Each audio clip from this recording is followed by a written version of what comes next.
Okay. Let me know. Let me know. Are we good? Are we good? Are we good? Are we good? Mm, yeah. Are we good, y'all? We good? Is the sound good? Is the sound good? Do I sound good? Is the sound good? Let me know, y'all. Let me know. Let me know. Can y'all hear me? Thumbs up. Thumbs up. Thumbs up. Can y'all hear me? Can y'all hear me? Let me know. Let me know.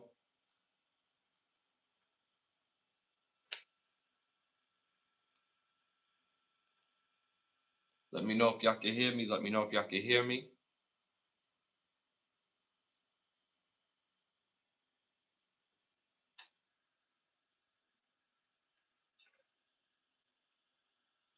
Let me know.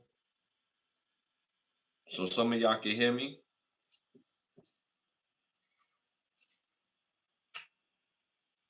So y'all can hear me now. Y'all can hear me now.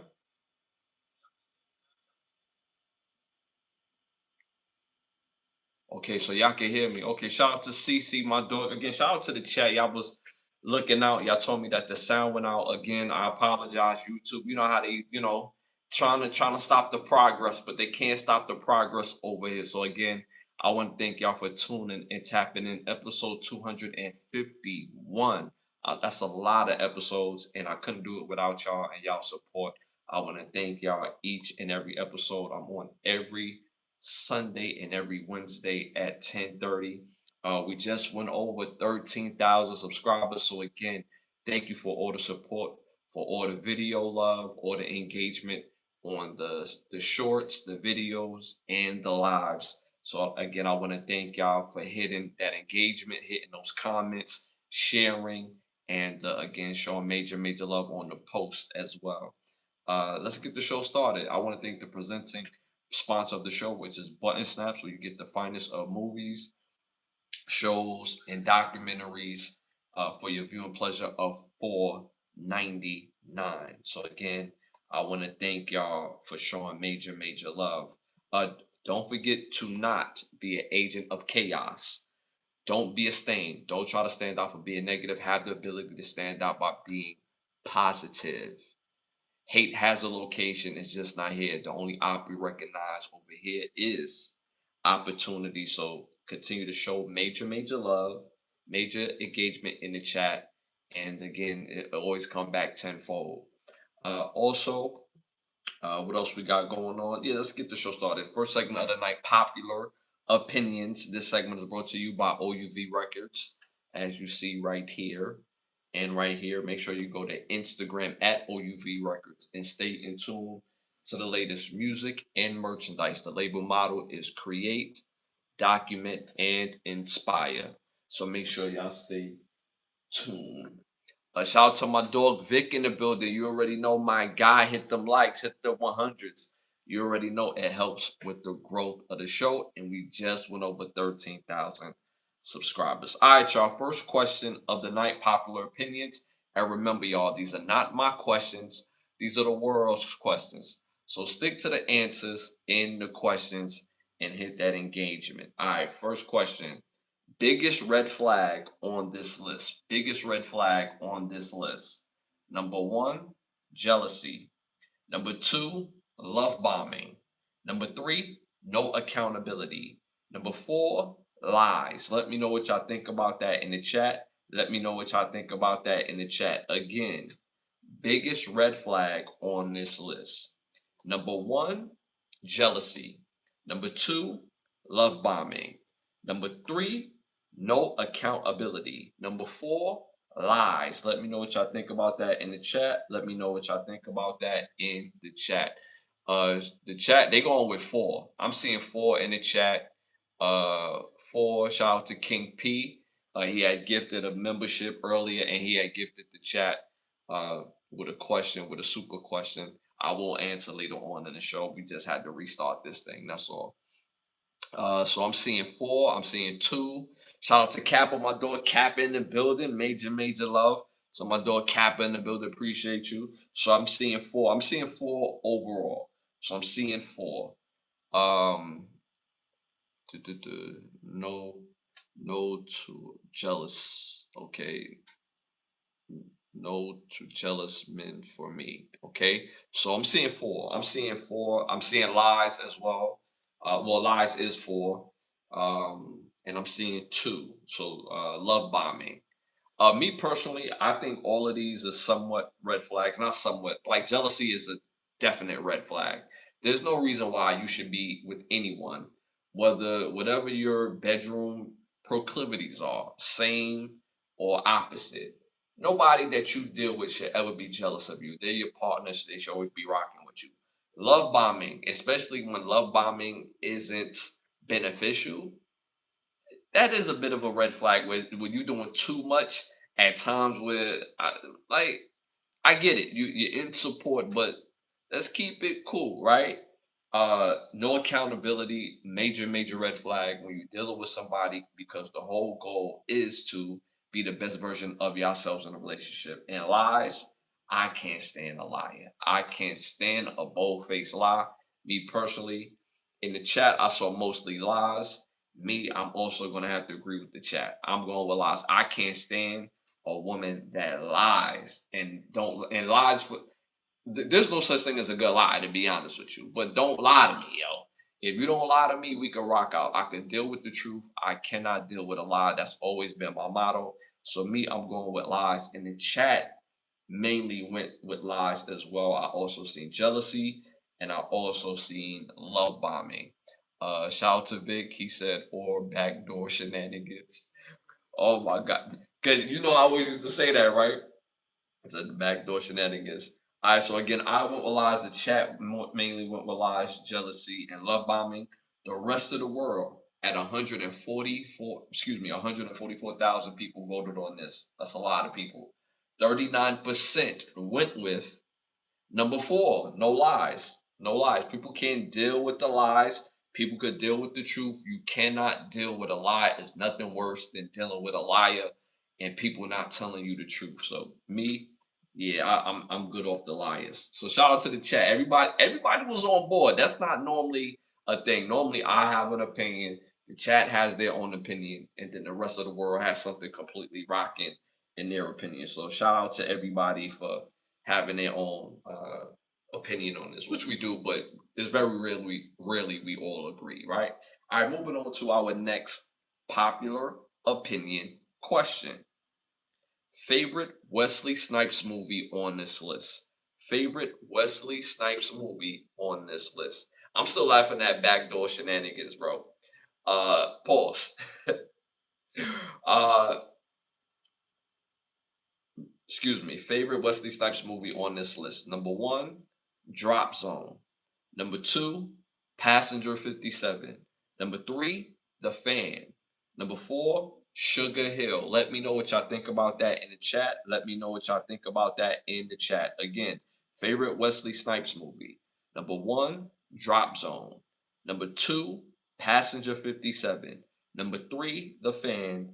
Number four, Sugar Hill. Let me know what y'all think about this list. Well, let me know which is your favorite Wesley Snipes movie. All these movies are great. If you've ever seen or are a big fan of Wesley Snipes, if you've ever seen any of these movies, I've seen all four of these movies. All four of these movies, in my opinion, is fire. All of them. Drop Zone is fire. Passenger 57 is fire. The Fan is underratedly fire. And Sugar Hill is fire. Me personally, my favorite on this list, I have to go with Passenger 57 for me as my favorite. Passenger 57 to me is super duper fire. It's always a good time. It's action packed. You got sexy woman in the movie with the the lady that works, the love interest is she's beautiful in the movie, and you have a top tier villain, and it's believable, right? So me, I'm going with Passenger 57 in the chat. I'm seeing two, which was a Passenger 57. I saw one, Drop Zone. I'm not mad at Drop Zone because Drop Zone is fire. I'm not mad at Drop Zone. Also, Sugar Hill is a sleeper. Sugar Hill is a sleeper. I bangs with Sugar Hill. But for me, I think they asked Wesley to do more in Passenger 57. It was a lot that he had to deal with, not just dealing with the plane, but if you know, you know. They asked him to do more in Passenger 57, but Sugar Hill is a good time and a great movie to watch as well. All these movies are fire. So shout out to Vic. He said Demolition Man, but that's not on the list though. I bangs with Demolition Man. I actually watched that the other day, and my dog Simon Phoenix was just on a whole nother level of criminal activities for the future. Kappa said Passenger 57 always bet on black. That's a fact. That's one of the biggest quotables from that movie, like forever in a day. Forever in a day. That's one of the biggest quotables in that movie. Always bet on black. You know what I'm saying? That was like the hook to get people to go to the movies. Like, oh, a word? Oh, I'm gonna go see that. So yeah, Passengers 57 for me in the chat. I'm seeing Passenger 57, and I also seen Drop Zone. Again, 86,000 people voted on this. 43% went with number one, Drop Zone. Which to me, it's a surprise, but I'm not mad at it because Drop Zone is a fire movie. I honestly thought that most people would have went with Passenger 57 because it's the most notable movie of Wesley Snipes on this list, not overall, but on this list, right? And I would have figured most people see Passenger 57. But Drop Zone at 43%. Drop Zone is a fire movie. If you've never seen Drop Zone with Wesley Snipes, fire movie. Shout out to my dog fam in the building. You already know the business. Hit them likes, hit the 100s. It helps with the growth of the show, y'all. We just went over 13,000 subscribers. Shout out to my dog fam. He said Demolition Man. Yeah, but Demolition Man, again, is not on the list.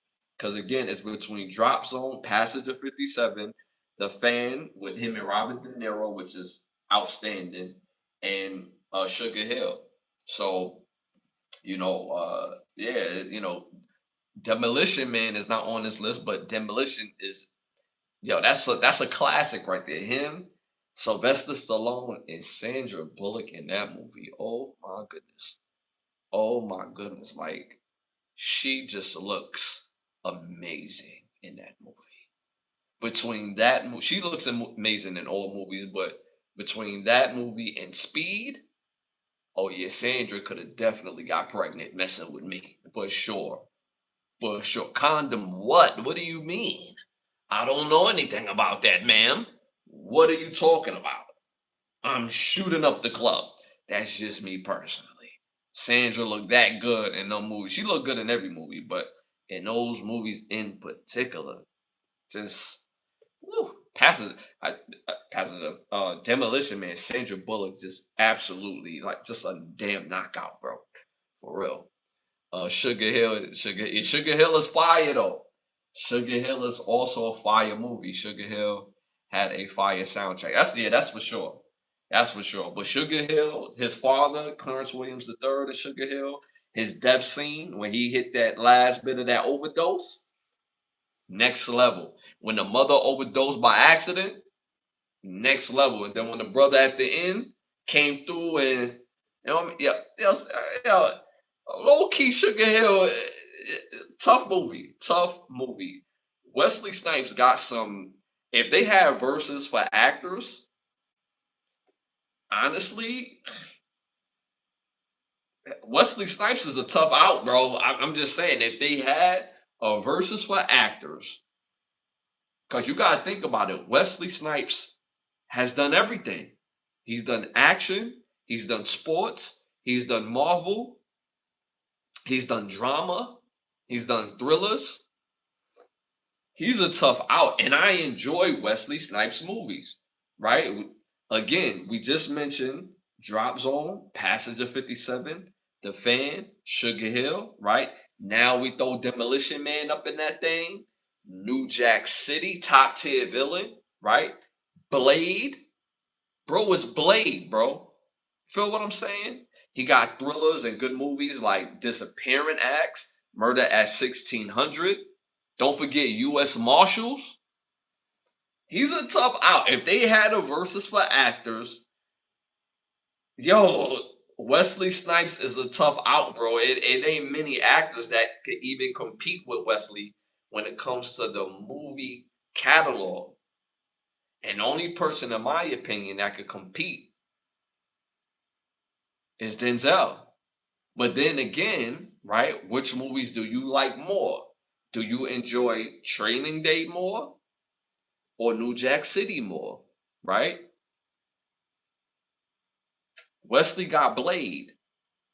The closest thing to Blade that Denzel has is Gladiator Part 2, and that was garbage, right? Because we've never seen Denzel, be in a Marvel stuff, right? But Denzel got stuff like Fences, you know what I'm saying? And I think the closest you could get that with Wesley Snipes, maybe Disappearing Acts, maybe, but he also has comedies. He got the movie Wildcats, White Men Can't Jump. I mean, he has comedies. Like Wesley's a tough out, bro. I'm just saying his movies, well balanced, fire movies, and you know, very entertaining to say the least. Passes, like we said, we mentioned the other movies as well. All right, y'all. Moving on to our next segment, our Hollywood Need to Ask a segment. Y'all know I came up with the segment because there's not enough fire movies that's just coming out. So I got better ideas for either a movie or a movie series. So my Hollywood Need to Ask us for tonight. This movie is called The Prophet of Zion. And this is a movie that we need immediately, mainly because this is the origin story of Morpheus for the Matrix.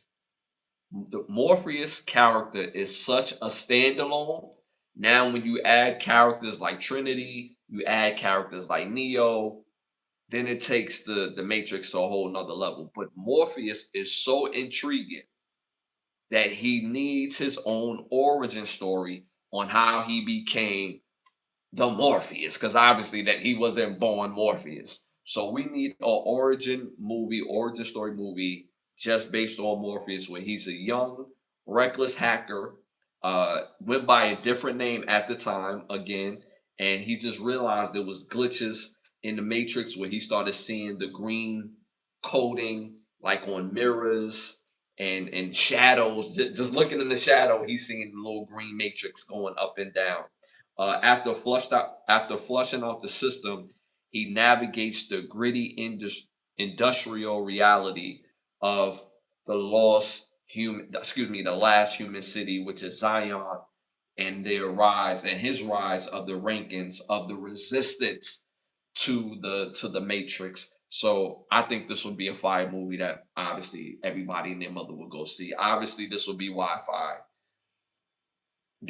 I think part two, it was either part two or part three, was rated R because they did have that little sexy scene. Let's go rated R with this one. Let's go rated R with this one. My foundational actors, I have Yahya Abdul Mateen II playing young Morpheus, Viola Davis playing the Oracle. I have Eldis Hodge playing Jason Locke. Yeah, I remember that name, Jason Locke. I have Tiana Paris playing the young Niobe. I have Lakeith Stanfield playing young Cypher, if y'all know who Cypher is. And I have Jonathan Groff playing the Architect. So I think this will be a super fire movie to tap into. My director is Dennis Villanueva. My producer and writer, well, co-writer, because I'm writing some of this too, is Lana Wachowski. My music score, Johnny Kesmet, and art director is Rick Hens Riches. So that will be my Hollywood Need to Ask Us for tonight episode. Again, our origin Morpheus movie. I think everybody and their mother would go see this, and I think people will support it by and large because we missed those good movies. That's what's missing from the theaters is good movies. It's not the fact that we have streaming. It's not the fact that there's anything wrong with the movie theaters. We just don't have enough good movies anymore. So I think this will absolutely be fire. Shout out to my dog Tom in the building. You already know the business. Ashley in chat. Hope all is well. It's been a minute. Much respect. Stay blessed and balanced in life. Appreciate that, my brother. Appreciate you as always. Hit them likes, hit the 100s. And you already know it helps with the growth of the show. Anything with Viola Davis is fire. I love that. She does. She has always done great work in great movies, even when she wasn't a star. She's always been a standout. Even when she wasn't the biggest person in the movie, even when she was like literally, you could find Viola Davis in several movies back in the day where nobody even knew her name, but you're like, damn, this lady stands out, right? So yeah, I think she'll do an amazing job as the Oracle for the Morpheus origin story. So I think this will be fine. Like I said, everybody and their mother will go see this. All right, y'all, moving on to our next segment. I'm gonna give out 3 Eddie Murphy awards to some fire movies. So make sure y'all tap into these movies when y'all get a chance to. And the reason why I do Eddie Murphy awards, because to me, he's the most important actor in this past generation. Hands down. It's not even close, in my opinion.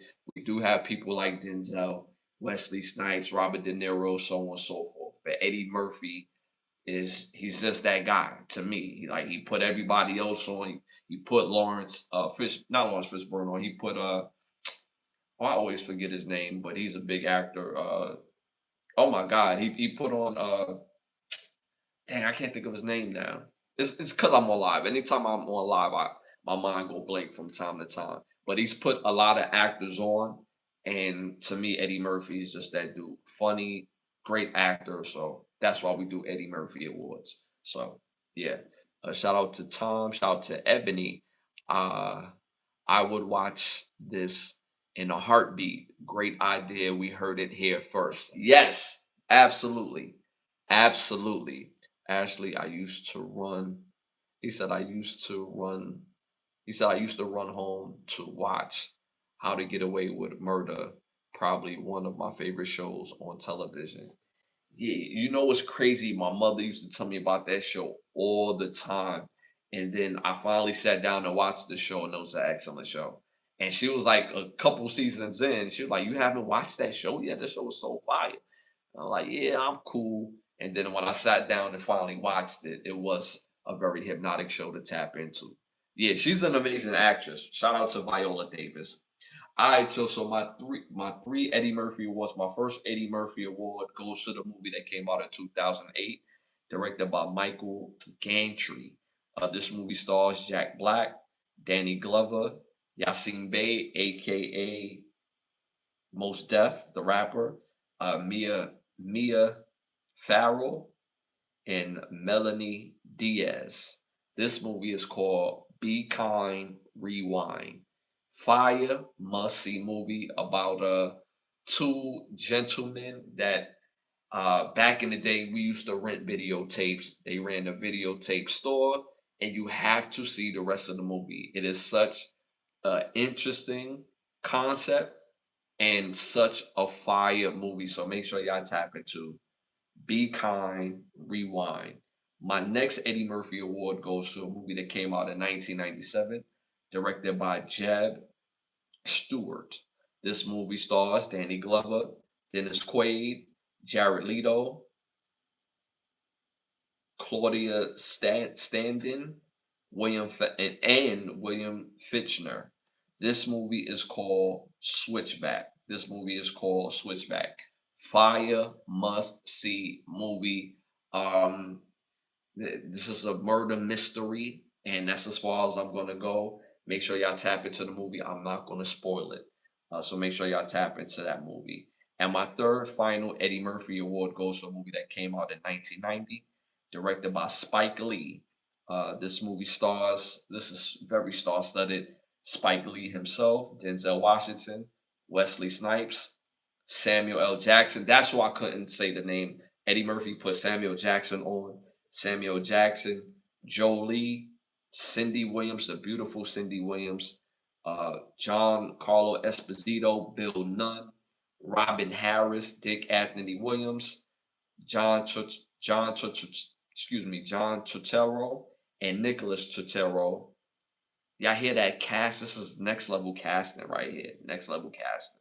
This movie is called Mo Better Blues. Fire must see movie. If you've never seen Mo Better Blues, it's such a good time. This is about a musician, and he runs basically a musician crew, and you have to watch the rest of the movie. It's so entertaining. It's so funny. It's sexy. It got that early '90s vibe, and it's such a great movie, great acting. So make sure y'all tap into that movie. So again, my three Eddie Murphy Award movies go to number one, Be Kind, Rewind. Number two, Switchback. And number three, Mo Better Blues. So make sure y'all tap into those movies and have yourself an amazing time. Shout out to Fam, Eddie Murphy, put them on Chris Rock, Martin Lawrence, Damon Wayans, Samuel Jackson, Dave Chappelle, and John Witherspoon. That is a fact. That is a fact. Yes, like that's what I'm saying. A lot of people don't understand Eddie Murphy's impact, and I know when they see him, they think of this great comedian, which he's a great comedian, but his level of acting is literally on another level. When you watch Dreamgirls, when you watch the movie Life, Life have no business. The only reason why it's looked at as a comedy is because Eddie Murphy and Martin Lawrence is top tier, right? But we're laughing at things that we got no business laughing at in life. That's how great the acting is in life, especially from Eddie Murphy. His performances is peak. That's why we have the Eddie Murphy Awards over here. All those people you listed and mentioned are in Eddie Murphy's movie. That is a fact. Again, the first time we've seen Samuel L. Jackson is in the Raw stand-up movie that Eddie Murphy did, and then the next time we seen Samuel L. Jackson, he was in the movie Coming to America, and then after that, we seen him um, with Wesley Snipes in Jungle Fever, and then we seen him in everything, right? So shout out to Samuel Jackson, but Eddie Murphy is just super duper impactful to the culture of movie making and cinema. All right, y'all. Moving on to our next segment, I'm going to give out three Michael Jackson awards to three fire songs, profile artists, whether it's hip hop or R&B, new or old. I'm gonna give y'all some fire. So our profile artist for tonight is Brandy. So my first Michael Jackson award goes to her song "Talk About Our Love." Fire must-have song in your playlist. So make sure y'all tap into the song "Talk About Our Love." My second Michael Jackson award goes to the song "Who Is She to You?" Fire song. Make sure y'all put that on the list. It's a must-have fire song. And my third Michael Jackson award goes to her song "Where You Wanna Be." Fire must-have song on your playlist. So again, my three Michael Jackson award awards goes to her songs "Talk About Our Love," "Who Is She to You," and "Where You Wanna Be." So make sure y'all put those on y'all playlist. Fire must-have songs on y'all playlist. Shout out to my dog Tom, Boomerang, with Boomerang, my movie, and Chris Rock had the line of the century. Oh yes, yeah, but yeah, I keep forgetting Chris Rock is in Boomerang, and he said, what did he say? What was his line in the movie? Uh, he had a couple, but I think the line that you're probably referring to is he's like, damn, first the Fat Boys break up, now then. When Robin Givens' character broke his heart and like the whole office knew about it, he was just like moping around. That's what I'm saying. People who don't give, in my opinion, Eddie Murphy his just due in his acting chops. They give him his just due on how funny he is, but his acting chops alone is just next level to me. So shout out to Eddie Murphy and shout out to Michael Jackson. And you know why I do the Michael Jackson Awards. That's super duper easy, right? All right, y'all. Moving on to our next segment. Hey, man, we're about to book them flights. We called ahead to make sure we don't have to go through TSA. Send them the turkey or nah. Send them the turkey or nah. Y'all already know the rules in the game. Type in T to send them the turkey. Type in N not to send them the turkey. People say and do crazy things, and we send them the turkey or nah. So let me know what y'all think about that in the chat. Shout out to my dog Kappa. We can't forget Eddie Murphy made Party All the Time one of the best songs ever. Come on, come on. Kappa, I know you cracking jokes now. You know what I'm saying? Even though Party All the Time is a vibe. You know what I'm saying? Party all the Time is like, he had a couple other songs that was like funny, but believe it or not, Eddie Murphy, I'll give him credit for being a great artist. Party All the Time is probably his most famous record, but I like Eddie Murphy, being honest with y'all, as a reggae artist. Yeah, Eddie Murphy got some bangers as a reggae artist, and it's fire. If y'all go look it up, it is fire. His reggae renditions, I ain't gonna hold you. Top 10. Like I ain't gonna hold you. Party All the Time. It was popular. It was cool. I mean, it was kind of jokey. He got some other joints that was kind of real jokey, but his reggae vibe, I look at him and like as a serious musician when you hear his reggae vibe. You know what I'm saying? So that's how I feel about it.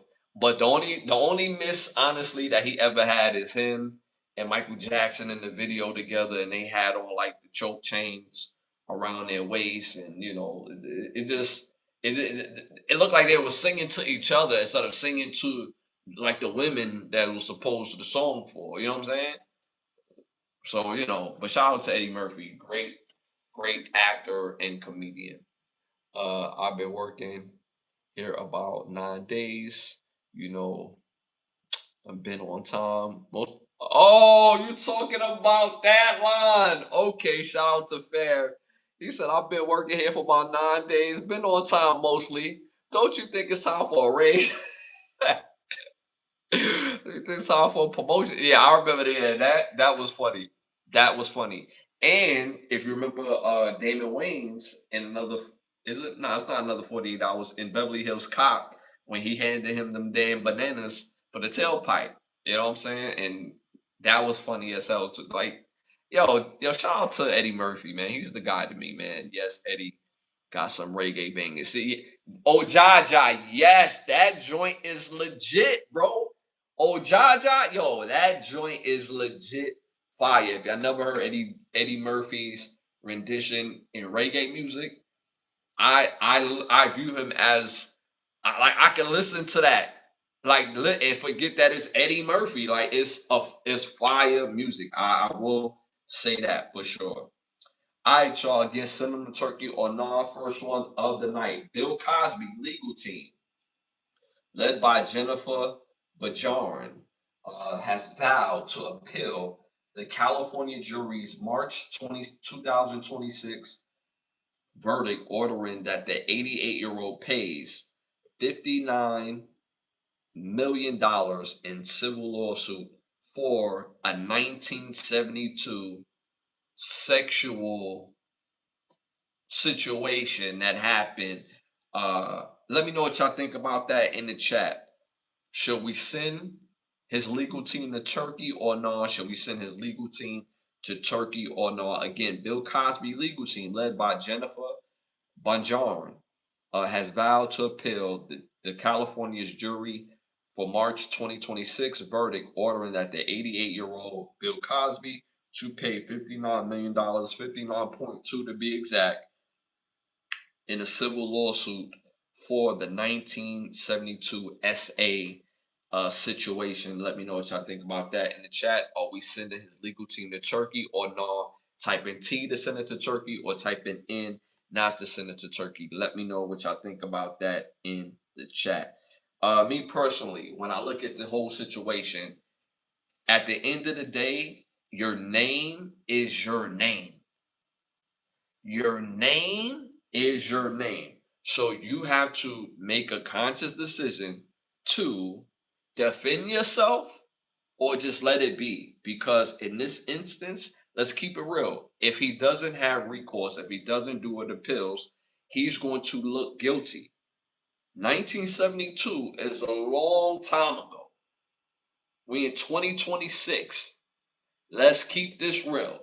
When this first came about, this is 1972. We even heard about stuff in the 1960s. They talk about Quaaludes. They talk about Spanish Fly. We talk about all these things. Me, I'm just not of the ilk where we have to be impaired to get it popping. I never been like that. When I met girls in high school, they used, hey, you do X? Do you smoke? Do you drink? No, I don't do any of them things. If we get it cracking, hey, guess what? You gonna want to get it cracking. I'm not taking it, and you're not gonna be under any influence. At least from what I know. All right. But it was a thing back in the 60s and 70s. Spanish fly is something they used to sell over the counter, especially growing up in the 90s and in the early 2000s. They sold this over the counter in regular convenience stores in New York City, which means that Spanish fly was marketed as like a aphrodisiac. This was supposed to be oysters like pocket oysters. You give it to a woman, she drink it, and it was about to get cracking. Now, hearing about it growing up as a kid, it's like, okay, but the convenience stores actually used to sell it. So I can't imagine what was going on in the 60s and 70s. Different time, different drugging, different recreational stuff on how people was getting together. Now, do that absolve him for any type of essay activities if guilty? No, no, because what I say all the time, men or female, no means no, especially while you're in the act. Just because you in that thing having a good time, enjoying yourself, when somebody says stop, that means stop. If you think about the movie Higher Learning, the girl got drunk, she went back to the frat house, he got a little frisky with her. She was with the business though. She felt like, yo, go get you a condom. You can get all this. You can get it all, but you won't put a condom on, so I gotta stop you. Bruh didn't want to stop. So at the end of the day, again, no means no. So I'm not absolving him if he was guilty of that. But there was a culture where drug use was a thing in the pantheon of sex. We even heard legendary Pam Grier came out and said one of the reasons, or the reason why she never had children, is because when she was in a relationship with Richard Pryor, there were times where he would put substances on his unit while they're engaging, and because of that factor, it damaged the reproductive organs in her body, so to speak, which led to her not being able to have children. They was actually supposed to get married, and on the day of the wedding, Richard Pryor goes to get married to a whole nother woman and leaves Pam Grier at the altar. This is actually a true story. So again, drugging back in the 60s and 70s, 80s had a different pantheon when it came to sexual activity. So can I send his legal team to Turkey? I can't send the legal team to Turkey. They doing their job. Because again, none of us was there. None of us. This is a civil suit. This is not whether if he's guilty or not. Same thing with O.J. Simpson. He was found guilty in a civil suit, not found guilty in the unaliving trial. And the thing about O.J. Simpson, nobody likes to talk about that they had a damn gardener who turned out to be not the lakeside strangler, but their gardener actually unalived like 7 women, and he was their gardener at the time of Nicole Brown being unalive, and nobody said nothing. It was cool. Nobody said nothing. That wasn't that right. Anyway, so it's not absolving him. This is a civil suit. So at the end of the day, I think Bill Cosby is just an easy target because he has the money, because he was in the vicinity.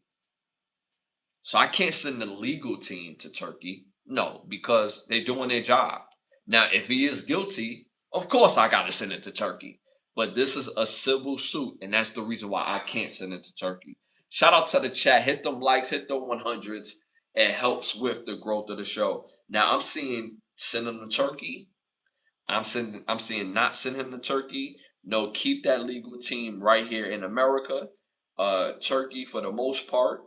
Ashley, you know why this is crazy, Bill Cosby, because Emmett Till's family didn't get a dime from the woman who lied, and she got to live her best life. That's a fact. And people don't notice the lady that lied on Emmett Till said on her deathbed that he didn't do that on her deathbed. On her deathbed. And the family gets no type of reciprocity, no type of headline like, hey, Emmett Till really didn't do that, even though they already knew this. But just for the record's sake, to set the book straight, the deathbed confession was a small part of that article. So yes, for sure. Yes, for sure. A fam, not to Turkey. CC, Turkey, Maldonado, Puerto Rican soup was like Spanish fly. If she took both of them together, you'll be super fly. I would never leave Pam. I would never leave Pam Grier. Like, I don't think people understand how fine Pam Grier was, like, naturally. This is a natural woman. When you go look at the movies from the 70s and the 80s, as a grown man, not as a kid, but if you go right now and you see what Pam Grier looked, and mind you, this was before the BBLs, the heavy makeup, just naturally slim waist, tall, and just body adi ah. Yo, the only way I could not deal with a Pam Grier, she was like a chronic farter. I can't stand a woman that think it's cool to fart around, like around me. Nah. If you farting around me, you got to go. All right, go to the bathroom. I don't want to smell your farts, boo. You know what I'm saying? If you did it once or twice, all right, but that's not sexy. We chilling and burnt like, oh, words. Was she shuffling cards? Like, that's the only way I could leave a Pam Grier at her prime if she was a chronic farter or eating boogers or something like that. Other than that, which she don't look like it, primo top tier fine. So and then the woman that Richard Pryor ended up marrying, no disrespect to her, she wasn't Pam Grier, dog. Like, and I'm talking about as far as fineness, not even in fame. I'm talking about as fineness. But her not being able to have kids was probably a factor in that too, because of how they used to get down sexually. Them using substances on each other's body parts, which is crazy. It's like to put some substance on your piece. It's like, wait, don't you, ain't the purpose of going in that thing is to feel that thing? Like, it was a different type of time. I don't know. It was a different type of time. That's just me personally. Uh, that's the type of ish that gets my blood boiling. God will never deal with her for real. Uh, Coffee was my favorite Pam Grier movie. Coffee was a fire movie. Yes, Coffee was a fire movie. Absolutely. And I know why you say coffee. If y'all know, y'all know. If y'all know, y'all know. CC, but Ash, what if it smell like roses? Nah, bro. Like, nah. Even if she drink chlorophyll, you know what I'm saying? Go to the bathroom and get that little bit of air out of you. That's not sexy to me. You know what I'm saying? If I'm gonna preserve the sexy, a woman gotta preserve the sexy. But it's something about when a woman is in love with you, she wanna be in all your space, bro. Like, you could be on the toilet, and when a woman's in love with you, she wants to stand there and have a full conversation, which is like, yo, I'm on the toilet. You don't smell that? when women are in love with you, they don't care about none of that. They don't care about no smells, none of that. They just want to be in your presence, bro. I can never understand it, but for me, I'm not sitting there and we in the bed all sexy and it sounds like she's shuffling cards over there. It's like, what's going on? Uh, Pam Grier is the Big Dollhouse, another fire movie, another. And you naming these movies, if people go watch these movies and you see Pam Grier in her prime, if you know, you know, she was next level fine, natural, tall, chocolate. Oh my God, just a fine woman. But yeah, but it's very true. She talked about the sexual history in their relationship, and then in one of his Richard Pryor documentaries, the day that they were supposed to get married, the very day they couldn't find Richard Pryor. They like, yo, where is Richard? Like, what's going on? Pam Grier saying they're crying with her family. He pulls up to an event with a whole nother woman and like, yeah, this is my wife. I married her instead of Pam Grier. And the lady was nowhere near as fine as Pam Grier. She could have had a better attitude or energy. We don't know. You know what I'm saying? Better personality, whatever the case may be. But I think it was more so that she couldn't have no kids, man. And this lady ended up having, I believe Richard Pryor Jr., if I'm not mistaken. So no disrespect. No disrespect. Fam, original gangsters. Yeah, Pam Grier been fine all her life. Even as she got older, she was still fine. Even as she got older, she was still fine. If you've seen the movie Bones, Original Gangster, Foxy Brown, what's the other movie? Not Foxy Brown. It's another movie with her, Samuel Jackson. Uh, uh, uh, uh, oh my God, Robert De Niro, Chris Tucker. I can't think of the name of that movie right now, but that movie was fire. Jackie Brown, fire movie. She was still fine as hell in that movie. Still fine. Women, I'm gonna keep it a buck with y'all. To me, women have always been fine and always gonna be fine, no matter what. And if they was in my age, I would have definitely like, yo, you my wife. Like, you rock it with me. Like, you just gotta be cool with it. Definitely Pam Grier, natural, chocolate, and fine. Felicia Rashad. If you know, you know. If you ever seen the Cosbys, Felicia Rashad is absolutely flawless. She's an absolute woman, classy. You watch what you say around a woman like that. You still gonna say what you say, but you say it very respectful because she's a lady. She's a lady. You still, if you gotta cuss her out a little bit, you still do it respectfully. Is the point that I'm making. You see what I'm saying? A lady, Felicia Rashad, absolutely gorgeous. So that's number two. My number three of all time fine, Angela Bassett, dog. It just seems like the older this woman get, it's like she don't miss Courtney Vance as a lucky man. That's a fine woman right there. Just top tier fine, natural, chocolatey, just beautiful woman, bro. Oh my God. And my fourth,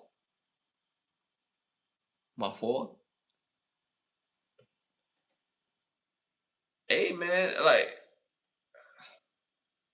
I mean, she got a dude right now, but and I'm not saying that like I want her or anything like that, but it, it, she's a fine woman. I I'm gonna have to go with for my number fourth,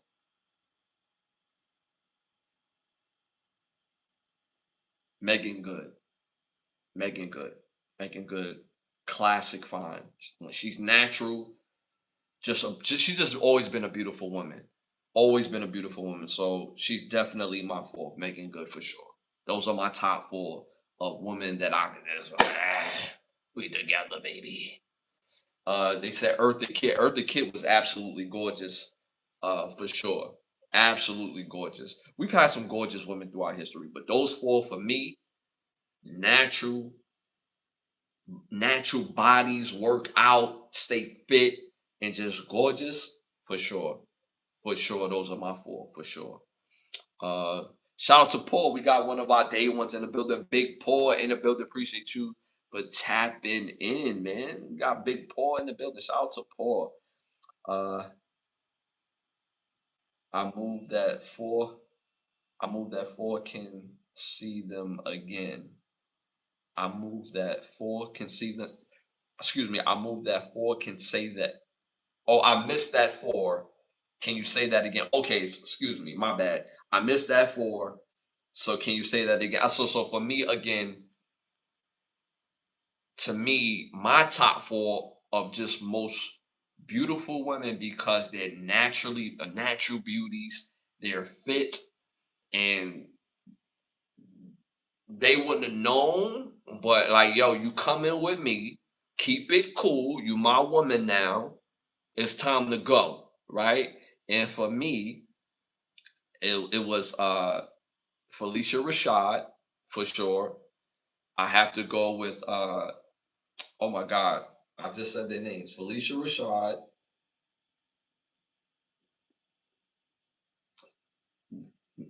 Felicia Rashad, Megan Good,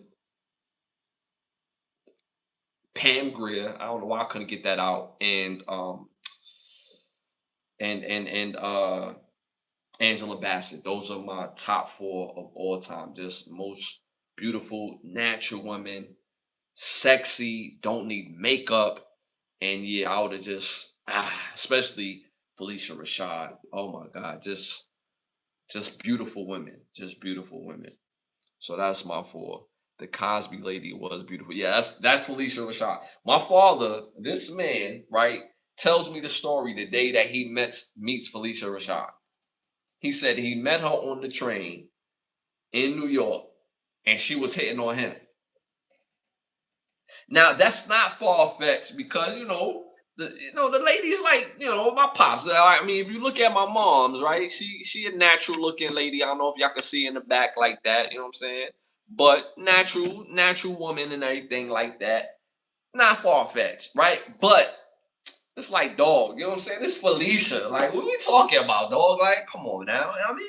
So it is what it is. Could it be true? It could be, but it may not be true. So who knows? Who knows, right?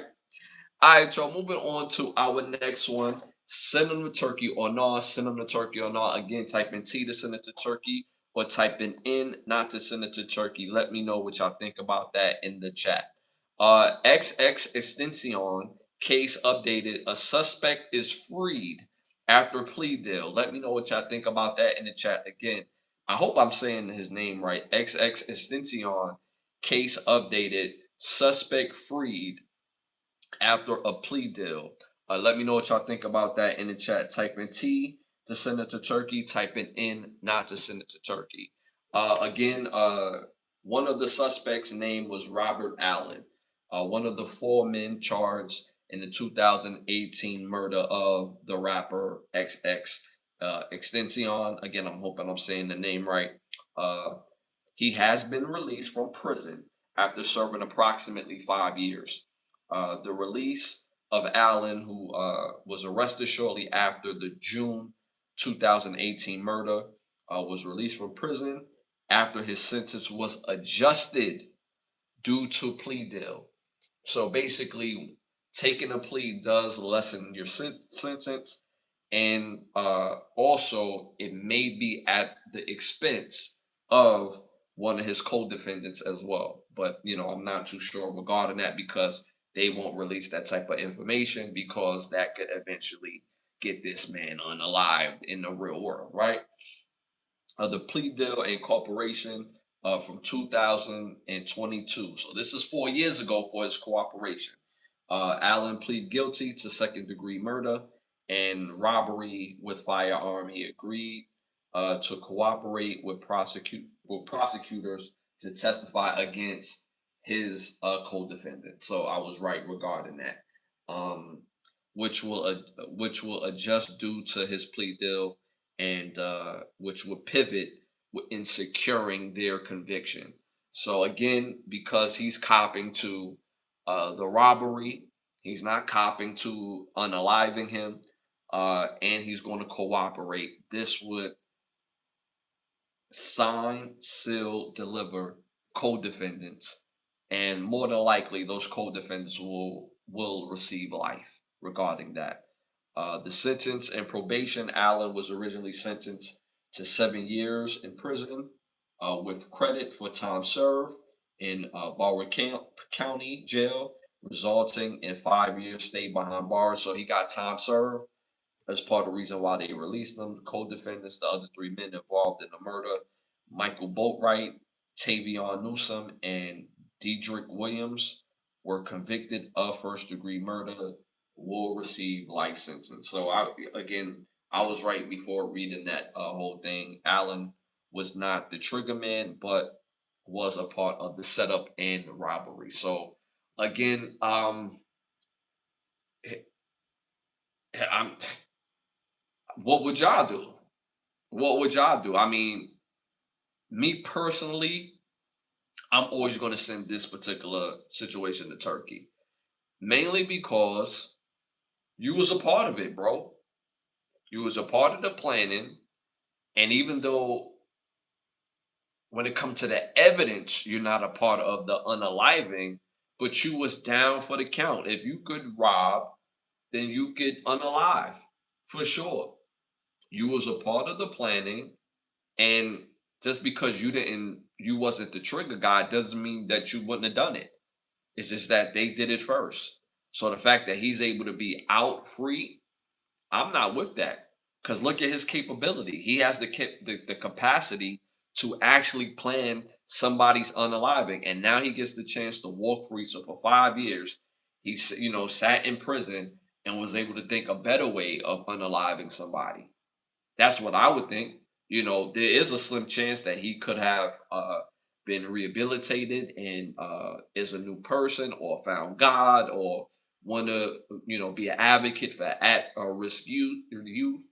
That is a possibility, right? But that also comes with changed behavior, and that takes time. But based on your resume right now, bro, yeah, you wouldn't have saw no type of the sunlight when it comes to being out and about in the free world. That is crazy. That just makes you a better unaliver, in my opinion. So I'm going to send this to Turkey, in my opinion, for sure. Shout out to the chat. The chat sending this to Turkey as well, for sure. I'm not mad at that at all, because this is crazy. At the end of the day, a young man's life was lost, and he still should have been here. Still should have been here. And then honestly, it doesn't matter whether he was a rapper or not. What makes it matter that he was a rapper is that he is a rapper. He was high profile, and it mattered that he's gone now. But if he would have did this to a regular Joe Schmo, that still would matter too. Having that ability to plan and sort out, being premeditated, whether it's robbery, if you can rob somebody, you can unalive them. So me personally, I'm sending this to Turkey. I'm not jacking this at all. Hit them likes, hit them 100s. It helps with the growth of the show. We just went over 13,000 subscribers. We on the road to 20,000. So again, I appreciate y'all support on the videos, the shorts, obviously the lives. So again, I want to thank y'all for y'all support. We're on every Sunday and every Wednesday at 10:30. But yes, so again, I'm sending this to Turkey. Shout out to the chat because they also sending this to Turkey as well. All right, y'all, moving on to our next segment. Y'all already know what time it is. It's time to rap. This segment is brought to you by Button Snaps, where you get the finest of movies, shows, documentaries, and original content for your viewing pleasure of $4.99. Again, that's Button Snaps. That's the word button, hyphenated sign, and the word snaps.com. That's the word button, hyphenated sign, and the word snaps.com. So make sure y'all tap in, and it's a great time. Just tap into the website, and they got great movies. All right, y'all. First hot topic of the night in Time to Rap. As y'all know, y'all seen it probably all over social media by now. Basketball player Jaden Ivey has been waived by the Chicago Bulls after his comments about Pride Month. Let me know what y'all think about that in the chat. Again, let me know what y'all think about that in the chat. Basketball player Jaden Ivey has been waived by the Chicago Bulls after his comments via social media, via going live, his comments about Pride Month. Let me know what y'all think about that in the chat. Let me know what y'all think about that in the chat. Appreciate y'all again for tapping in. Me personally, the comments that he made basically about Pride Month is that the NBA has made a conservative effort to basically celebrate Pride Month regarding the NBA. Just like in the NFL, they have a conservative effort to celebrate Pride Month. Well, not just Pride Month, but Pride in itself. And when we talk about Pride, we're talking about people who engage in same-sex relationships, but they also engaged in breast cancer. That's why every football season around October, you start seeing like the players wear pink, right? Pink wristbands, gloves, cleats, and things of that nature because of breast cancer awareness. The NFL also has a same-sex league. They have a league for players that are same-sex, and it's flag football, and every team has a team being represented in their honor, whether it's the Giants, the Commanders, the Cowboys. Every team has a team that's represented by same-sex individuals that get together and play football, which is flag football, and it's subsidized by the NFL. The NBA, they also make awareness for Pride Month and having pride in who you are. So Jaden Ivey's comments may have came off offensive to those who are in the same sex community. But me personally, I don't think his comments was necessarily for the same sex community in a sense, because he's calling what he see.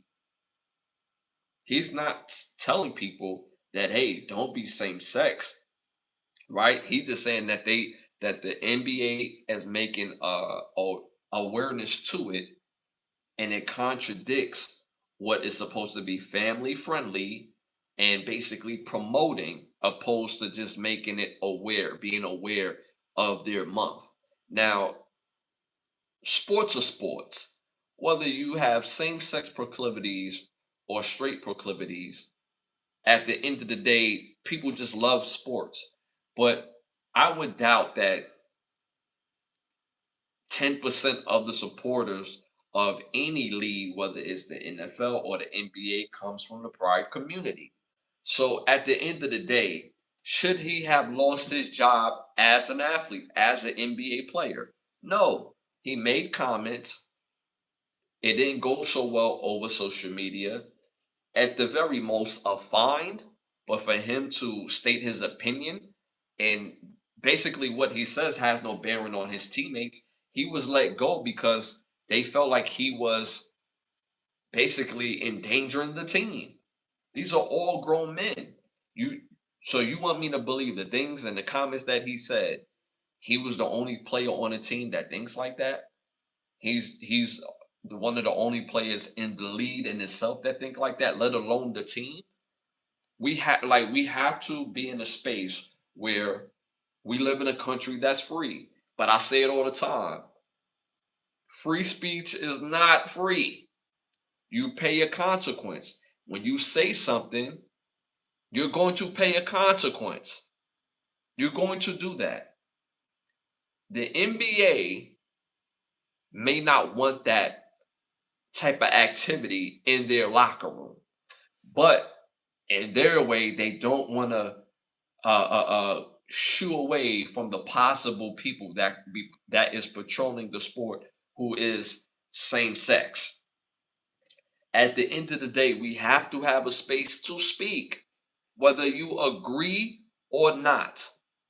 He's not saying, hey, these people over here, they should burn or they should be in this space. No, we all know somebody that's in this from the same sex community. I knew several people from my childhood that was in the same sex community, and nobody said nothing. It's not a big deal. It's not a big deal. I knew several women that all they dealt with was women all my life, and it was never even a conversation. They dealt with women and nobody cared. It's literally, so what? They do them. And guess what? This lady was a part of the family. She didn't do nothing to us. It's nothing. It's always been love. Every time she see me, my family, it's always been love. She became family. I got cousins who are men who happen to have that type of lifestyle. There's nobody that's saying, "Hey, yeah, burn them at the stake." And I'm pretty sure that there's people that do say that, right? And I'm not talking about that. I'm just saying, by and large, people, regardless of what you do in your bedroom, people are always going to speak. People speak against straight men. People speak against brothers and white folks. People speak against any and everybody. We have to have the space to speak without being is we have to have the space to speak, especially when we're not being offensive and we're stating something that we're seeing and opening the door for that conversation, opposed to being uh, viewed as you're having a mental breakdown, or instead of being viewed as, oh, he has a problem, he's going through a lot. And he did make mention to some personal problems that he had previously before. But we've all had problems and we've all dealt with it differently. But at the end of the day, for him to lose his job over something that, again, many of his teammates, if you probably asked them, will probably feel the same way. Other players around the league will probably feel the same way. They didn't say it, so it's cool, but they think it. Just like there's other people that don't think that, and that's cool. So we have this thing in our community and culture where they say, yeah, it's freedom thought and freedom of speech. That's bullshit. Because if you don't think the same way as everybody else, if you don't vote the same way as everybody else, if you don't look at this person in a demonizing manner, then now you're going to be excoriated and demonized. What happened to, again, having free speech? And I say it all the time, free speech is not free. So this young man loses his job. He was a great player. He's going through some injuries as of late, but again, players have injuries and they bounce back. He's young enough to bounce back, but some people felt like he was let go because of the injuries and he's not as effective. Now, if he was out there killing, then they would have probably made him pay a fine, suspended him for a couple games, and it would be like nothing happened. Right? Same thing with Kyrie Irving. He was suspended for a couple games. He paid a fine, basically, of what he said against Jewish people, not the Jews, Jewish people, because we know who the original Jews are. And now we'll go to a whole nother level of this show. But he still had to pay a consequence for making mention of source material that anybody could go and read. And we have this thing, once people get available of source material that is going to change the aspect of their life and their thinking, when it's just research and it's information. Let the individual read what's on the paper, read what's in the book, read the source, and let them have their own proclamation after they read the book or after they read this information. This is why they say if you want to hide something, put it in a book. So now that we find books, we find source material. Hey, go read this book. Y'all check it out. Y'all tell me what y'all think. Just like when we all go watch movies, if 1,000 people go watch a movie, everybody's not going to think the movie was great. Everybody's going to have a difference of opinion from that movie. Oh, the acting sucked. I thought the acting was amazing. Yeah, the story dragged. You thought the story dragged. I thought the story was perfect. Everybody's gonna have a difference of opinion based on either a art, a game, or even just a damn ruling or opinion. So me personally, I don't think he should have lost his job as a basketball player, as a Chicago Bull. Me personally, I just don't jack it. Shout out to Hope in the building. Appreciate you for tapping in. He said, "Damn, Ashley, where are you from?" I'm from Brooklyn. I'm from Brooklyn. Shout out to Hope. Can you answer? Okay. Yeah, never think you can rush my answer. Never think that. All right. If you're gonna be here to support, support. We'd love to have you. But you're not running anything in this chat or me. Shout out to Kappa. They should have just suspended him for the rest of the season and had him rest of the season and had him do sensitivity training. I don't like suspended for the rest of the season. I think me personally, this is me personally. I mean, Kappa, you know more than well to to think that way. Definitely. Me personally, I thought a more suitable punishment would have been a couple games suspension, a fine of 1 game, sensitivity training for sure because uh it's the position that he holds. Is he's not wrong for feeling the way he feels based on how he feels, based on his research, based on his logic, right? He we can't change people on what they think based on what just said. But tact also matters as well. Having couth and understanding the situation, being greater than your greatest excuse, understanding that certain situations, we're like, what are we looking for, right? So my thing is this, right? When he said what he said, what is the end game, right? So if he feels the way he feels, logically, take that to somebody who's, ups in management in the NBA. Take that up with the management. Have that conversation with them to put it on social media. And his position, of course, is going to put it in jeopardy. So sensitivity training, I definitely agree with it. For the whole season, yeah, nah. 2 games, a game suspension for sure. Because if he would have said what he said about brothers and sisters, and y'all know what I mean by brothers and sisters. I hate saying the word black because that's not what we are. We're not 3/5 of a person or a human being, right? And we're not something that they give us. We're not colored. We're not black. We're not African American. They gave us all these terms, but that's not what we are. That's also another conversation. At the end of the day, if he would have said something about us, everybody, oh, he said something about them. All right, it's cool. It's cool. If he would have said something about the Jewish, yeah, it might have been suspended. But he say something about pride, or he loses his job. When nobody cares. If you got men that like other men, nobody cares. Do your thing, bro. Do your thing. But to speak on something that you just see should not force you to lose your job. Especially he didn't speak in a way where it's like, yo, if you're that, then you should burn. Like he's speaking of what they with loosely they're saying in certain parts of the Bible. Loosely. Right? So at the end of the day, he shouldn't have lost his job. Sensitivity training, learning cool, understanding the end game, understanding his positioning and position for sure. For sure.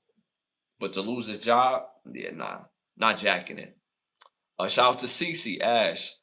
That's the problem in the NBA. You hear Josh Giddy saying he hope Jaden Ivey gets the help he needs. I'm like, bro, didn't you date a 16-year-old girl? Shaking my head. And again, which it is true, that's not even alleged. Josh Giddy having that relationship with that young lady is not alleged. And he plays on the same team, plays for Chicago, even though he's in support of Jaden Ivey. He's on the same team. So again, the levels of what is accepted. I mean, the NBA let Karl Malone still play in the league. Did y'all know Karl Malone had a whole child with a 12-year-old, 13-year-old girl back in the 90s? Did y'all know that? That kid is an adult man now. He played, I believe, offensive lineman for the Buffalo Bills. He's an adult man now, for sure. But Karl Malone had a whole kid with somebody that's 12, 13 years old. NBA, oh, okay. He's an MVP. He's good for the lead as far as the talent, but terrible for the lead and image. And this is what y'all portraying. Y'all hold his jerseys up in the rafters, and he had a whole relationship with a 13-year-old girl. So that's cool. Okay, cool. Okay, cool. That's cool. But him having these comments, again, for people that live a lifestyle that nobody cares. If you have same-sex relationships, nobody cares. Do your thing. Just like nobody cares about straight people. Nobody cares. We all do our thing. What does it matter? But if we see it and we speak on it, it's not to say that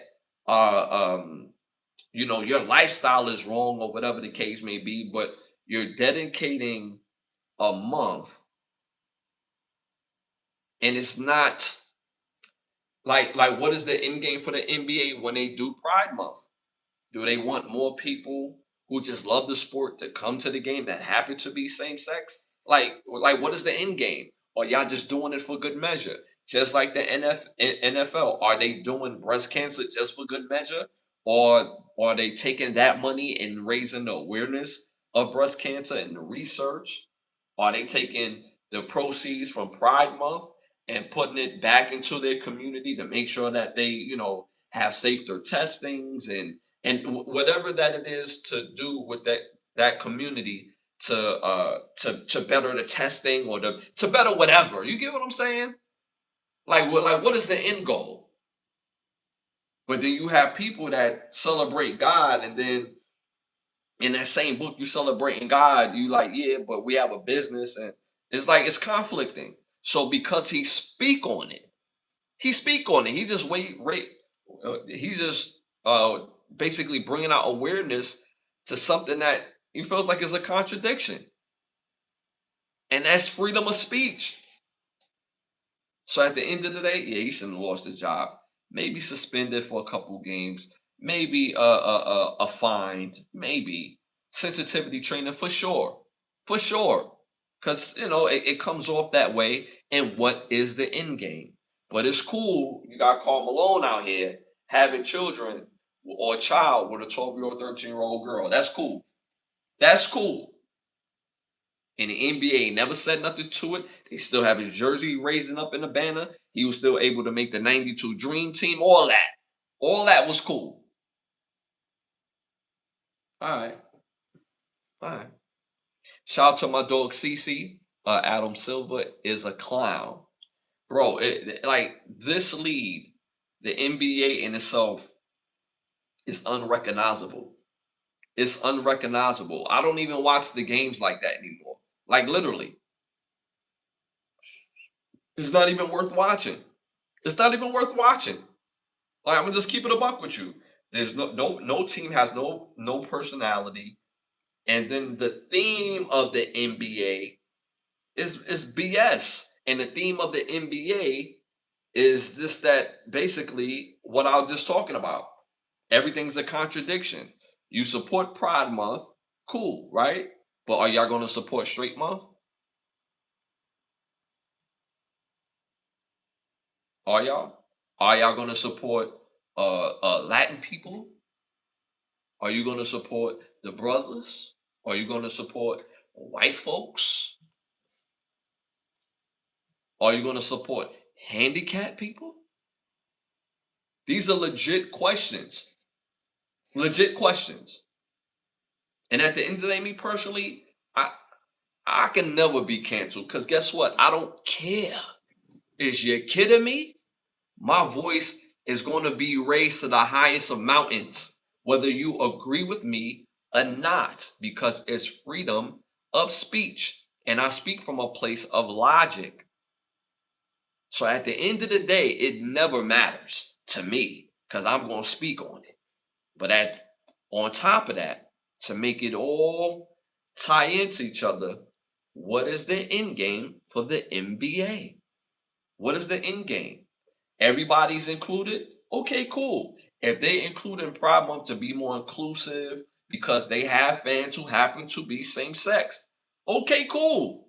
You don't have to have a proclivity for women to enjoy basketball. I'm pretty sure there's some brothers in the league that like dudes, and they keep it quiet because, believe it or not, once guys come out in the NBA or the NFL, those teams get rid of them. Another contradiction. So you celebrate a month for people, but when these players come out, you get rid of them. But they go about in a roundabout way. If you look at the NFL, how many open same sex players are playing in the NFL right now openly? If you realize any of the players that ever say, hey man, I just gotta live my truth, man. Yo, hey, I like dudes. And that's just what it is. But I'm a great football player and I could contribute to a team. My skill is not in the bedroom. My skill is on the field. Cool, cool. And I would think that's real because football is football. And what you do in your bedroom is your bedroom. But if you notice, when the NFL realizes a guy is a part of that community, they get him up out of here. Look it up. Most players wait until they're retired to even say anything. The few players that came out and said it, yo, they got rid of them. They got rid of them. If they signed a max contract in the NFL, they keep you for the very next year. And guess what? In the offseason, they could get rid of your contract, which they ended up doing. NBA is the same way. You open? Oh, okay, yeah, great. We got Pride Month. We celebrate Pride in the NBA. Yeah. Yes. We got a openly guy that's, yeah, Pride. Next contract go around. Yeah, you fell off, man. You don't score as many buckets. You don't get up and down the court. You're out of shape. Like what? So it's very conflicting based on what they're trying to do in the NBA. But it is what it is. All right, y'all. Moving on to our next hot topic in Time to Rap. Bad Boys actress Teresa Randall was arrested on a felony domestic violence charge on March 1st in Los Angeles, but was released 2 days later uh, due to inefficient evidence.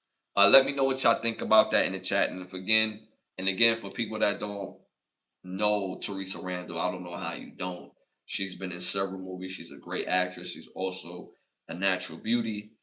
She's probably most famous for the movie Bad Boys, playing the wife of Martin's character, Marcus. Um, she was again arrested on felony domestic violence on March 1st in Los Angeles, but was released 2 days later due to inefficient evidence. Uh, there's some more details about the situation. Uh, Arrested. I didn't realize she was 61. She was 61. And remember, she missed the last Bad Boy because I believe she was going through a medical situation at the time. So they recasted her part in the latest Bad Boy. But Teresa Randall, 61, was booked on charge for domestic violence due to her spouse that she does cohabitates with. Um, Also released 2 days later after booking because of authorities cited insufficient evidence to proceed. So that also could be due to her husband or her spouse not wanting to go about pressing charges. It was just sometimes arguments get nasty, and for most men, if your wife or your lady gets arrested for hitting you or whatever the case may be, most men is not going to follow those charges. Most men, even she could be guilty as all to be, but most men is not going to follow through with that, right? So, that could have been part of it as well due to lack of evidence. The incident follows a similar arrest that she was arrested for back in 2024 in October, where she was arrested for felony assault, alleged domestic incident, and ultimately rejected by the Los Angeles County District Attorney's Office. So now, like, there's starting to be a pattern here. There's starting to be a pattern here. When authorities have to come to your home to break up a domestic dispute, and most times when people hear domestic, we automatically think somebody got boo-bop, somebody got two-piece. But it could have definitely been a situation where the arguing is crazy, you're throwing stuff in the house, you're tearing up, furniture or just things in your home, and it can escalate. Um, I think this is very unfortunate that this is happening. Mind you, she's 61 years old. You would think when you get to that age and space, when you hit your 50s and 60s, you learn how to have the uncomfortable conversation and being resolution based. And this is not just to her, this is for all people that are of the age. You would think that you've been in different relationships all your life and you learn how to resolve, right? But at the end of the day, it sounds like people need help. They need some sort of consultation where they need to speak with somebody to deal with anger issues and how they deal with stressful situations, especially when you're dealing with somebody that you're supposed to love and have a life with, right? Mind you, those type of people know how to hit them buttons and pluck your nerves, right? But at the end of the day, you love them. You love them at one point. So I there's a lot to be learned, and you would think that at that big age, that you wouldn't hear situations still get this nasty. I believe she's married to the rapper or former rapper Father MC. He had quite a few hits back in the late '80s, early '90s. A definite hip hop standout around that time. He definitely has some hits around that time. But their relationship status, while some reports on social media comments mention Father MC and other sources suggested that they were in a relationship but not married. Okay, so they're not married officially, but they cohabitate and it's basically a ghetto marriage when you're not legally married, but you have a life with somebody, right? So that's what I call a ghetto, a ghetto marriage, right? Um, but regarding the arrest, often referred to as the victim or spouse that cohabitates. So it only solidified what I just said. So I hope they get the help that they need because you're at that big age. And I would think as you get older, you don't want to be around more stressful situations. So it's unfortunate. And because she is a sister, she will probably miss out on opportunities in her skill or at her skill in acting because of this. Anytime when it comes to certain communities, when we have personal situations, it affects our community. But other communities, they could go through stuff and it'll be cool. Marv Albert, he done had a soul situation where he bit off a girl nipple and back on the sidelines in the NBA, and it was cool. He did his time, and then he back at his job. But she would definitely probably miss out on some opportunities due to her skill and her talent, which is unfortunate. But at the end of the day, I hope both her and her husband, Father MC, get the help that they need for sure. All right, y'all. Don't forget to hit them likes, hit the 100s. It does help with the growth of the show. We just went over 13,000 subscribers. So, again, I appreciate y'all support. Again, I'm on every Sunday, every Wednesday at 10:30. Next hot topic in Time to Wrap. Angela Simmons says that men should come with a gift on a first date. Again, let me know what y'all think about that in the chat. Again, stay engaged. Angela Simmons believes that men should come with a gift on the first date. Again, let me know what y'all think about that in the chat. Me personally, no. No. Like, what are we doing? What are we talking about? Are we still having these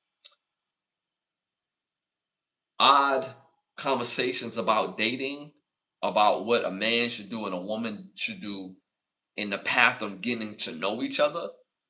You don't deserve something just because we're going out. You earn it. What is she talking about? This is a space where we getting to know each other. And this is coming from somebody. I'm not cheap. I'm frugal, but I'm not cheap. And what I mean by that is this: I have no problem showing my woman all the love and affection that she has earned and deserve because she's my woman.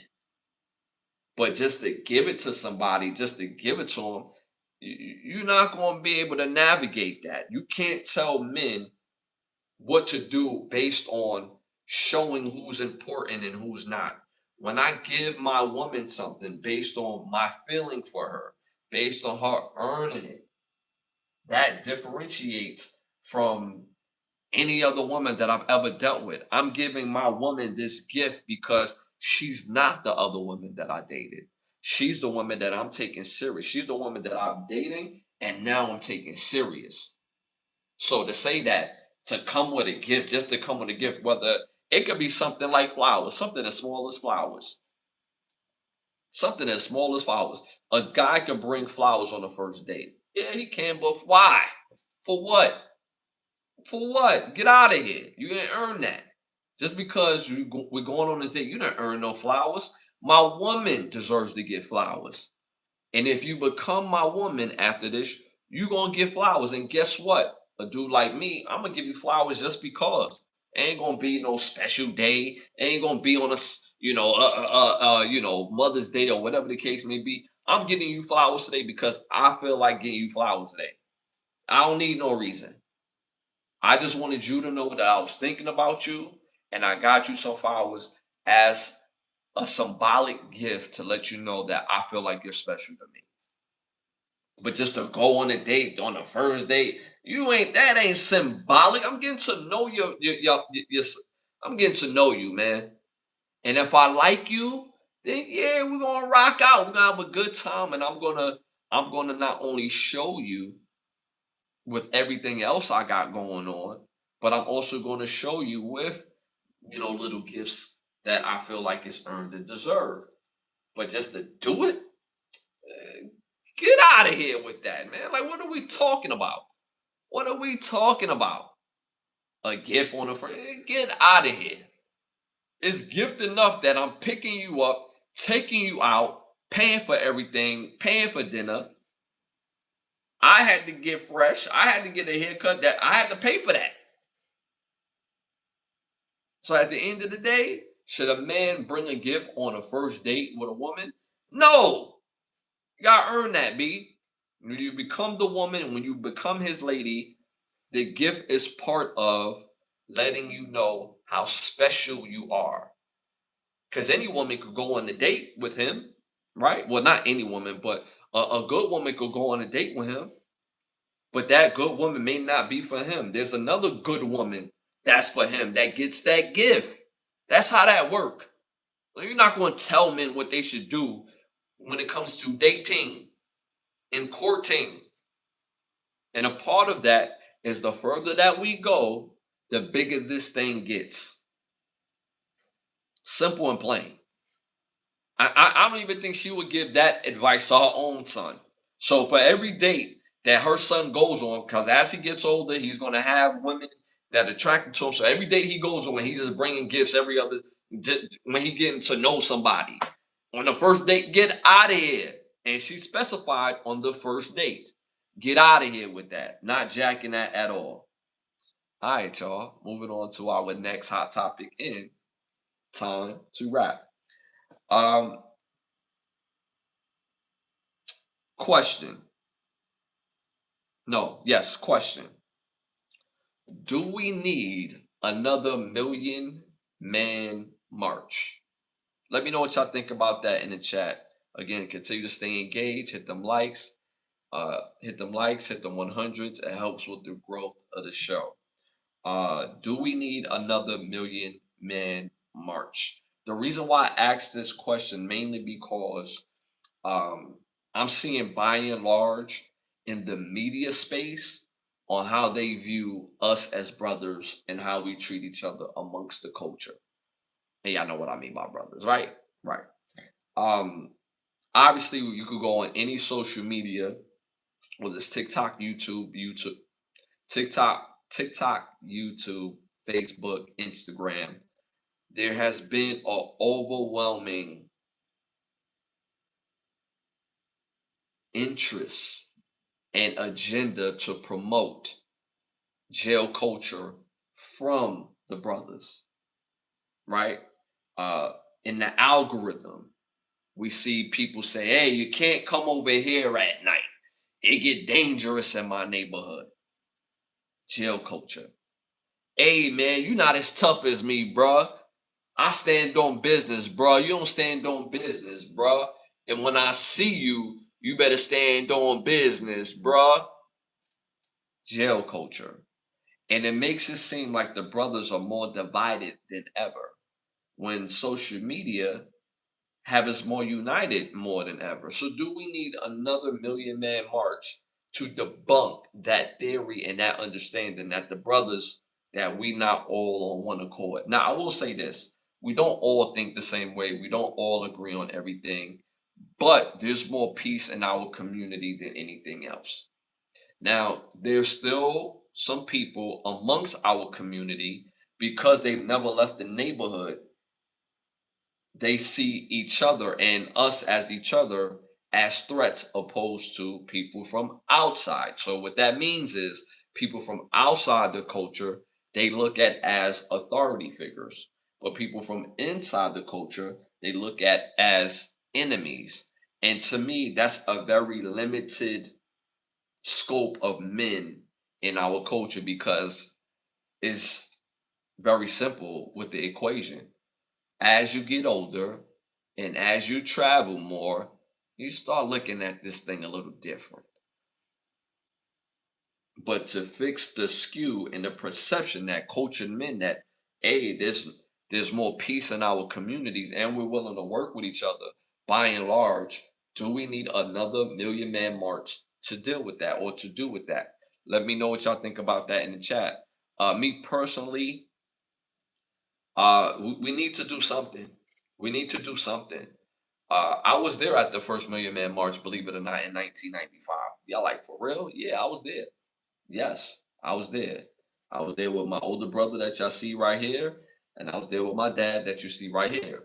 For some reason, when I was what 9 at the time, and everybody was talking about it, that there's going to be a million men meeting in Washington D.C. My father, born and raised in Washington D.C., he felt like it was uberly important for him to go, but not just him. It was uberly important for my brother and myself to be there, to see that there could be us in the same vicinity and nothing happened. There's no violence. There's unity, right? And then when there's unity comes opportunity. Hey, man, I run a business in this community. For real, what do you do? I do this. Hey, man, I was looking for somebody to do something like that. Hey, can I get your business card? Oh, or we do some of the same things. So now you have a colleague. So that was more unity. These are bridges that needed to be built. And this was before the time of social media. So at that particular time, it was very needed. So both me and my brother, my dad, and my uncle went to Washington, D.C. for the Million Man March. Me being born and raised from Brooklyn, hey man, I'm from the neighborhood. I'm from the neighborhood. So, I mean, I always play sports. I box, I play football, I play basketball, I ran a little track. Hey man, I've seen brothers in the same vicinity and we about unity. We about, brotherhood, right? But to see a million of us on that same type of time, I, as a kid, I never thought I would see something like that. Just cause. And then not only the brothers was there, but it was a whole bunch of women that was there too. And I kept saying to myself as a 9-year-old kid, like, what the women doing here, right? I thought it was supposed to be a million brothers, but as I got older and becoming a man, it's like these women was there to support the brothers being there. And I'm pretty sure to take advantage of some of them dating opportunities too. But at the end of the day, we still need the support of our women because it changes the community when brothers are in the community, standing together and doing things in a positive wave, debunking jail culture. Because if you look at that time around 95, we had what? East Coast versus West Coast. Debunking, trying to debunk that brothers is divided just because we live on two separate coasts. I could go to LA right now, get nothing but love. Every time I'm in LA, I get nothing but love. That sounds kind of crazy, but I get love. I get the point that I'm making. I don't have to, tuck in my chain. I don't have to, I don't have these worries. I don't have these worries. I'm well respected. I respect people that respect me. And at the end of the day, nothing but love. And it debunks that theory. Like, if you come out here, oh, it's going to be dangerous. Oh, you from New York? Come on, man. When people go from Cali to New York, nothing but love, debunking that theory. Same thing with Chicago. Yo, you come out to Chicago, it's going to get crazy. And I'm pretty sure that Cali gets crazy, Chicago gets crazy, Brooklyn gets crazy. That's for sure. We know that for sure. But that's not end all be all. That's not the total experience at these places. There's more love than gangster jail shit. And having a Million Man March could debunk that, but we need to do something to show more unity and less jail culture on social media. For sure. For sure. All right, y'all, moving on to our next hot topic in Time to Wrap. Uh,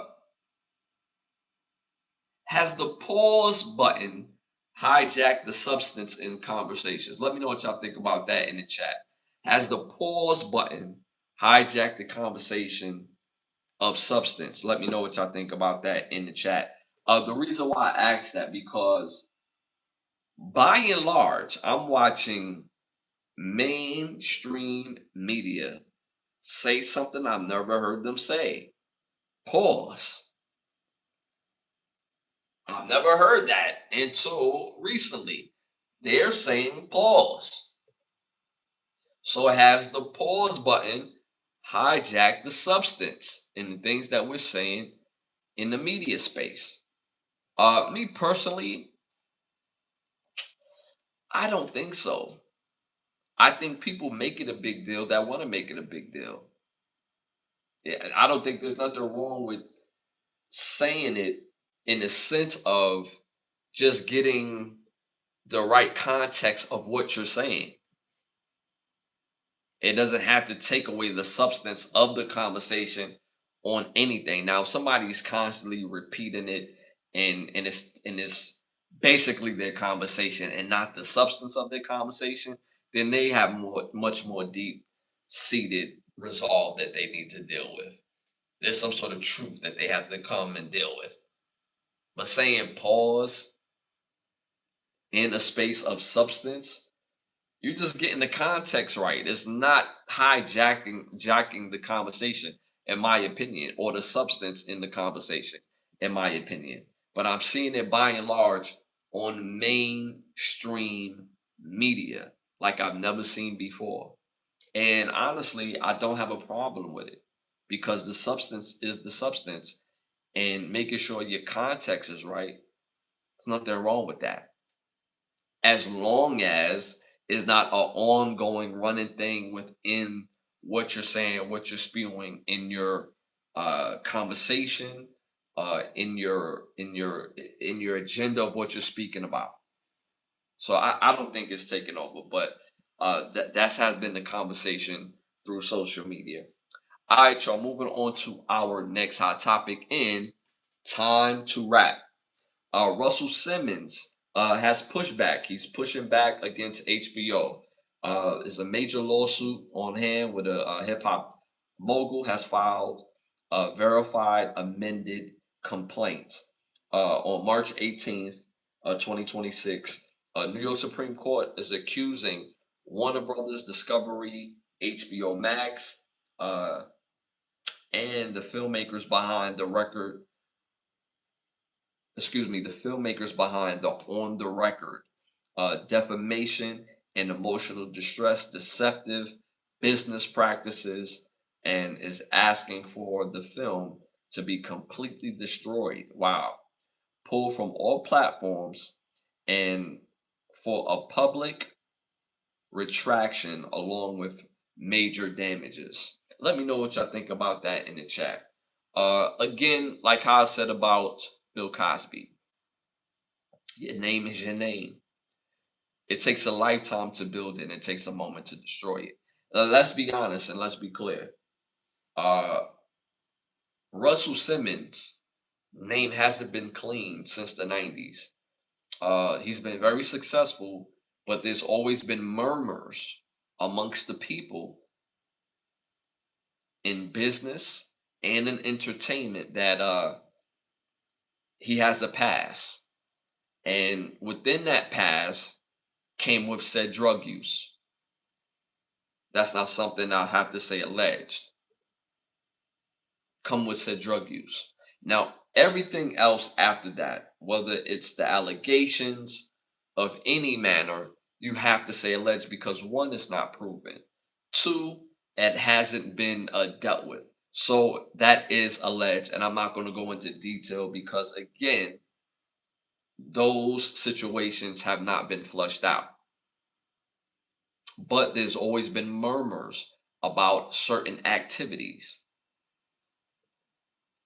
The things that they said on HBO and these different companies that basically viewed this when it comes to the show or the documentary.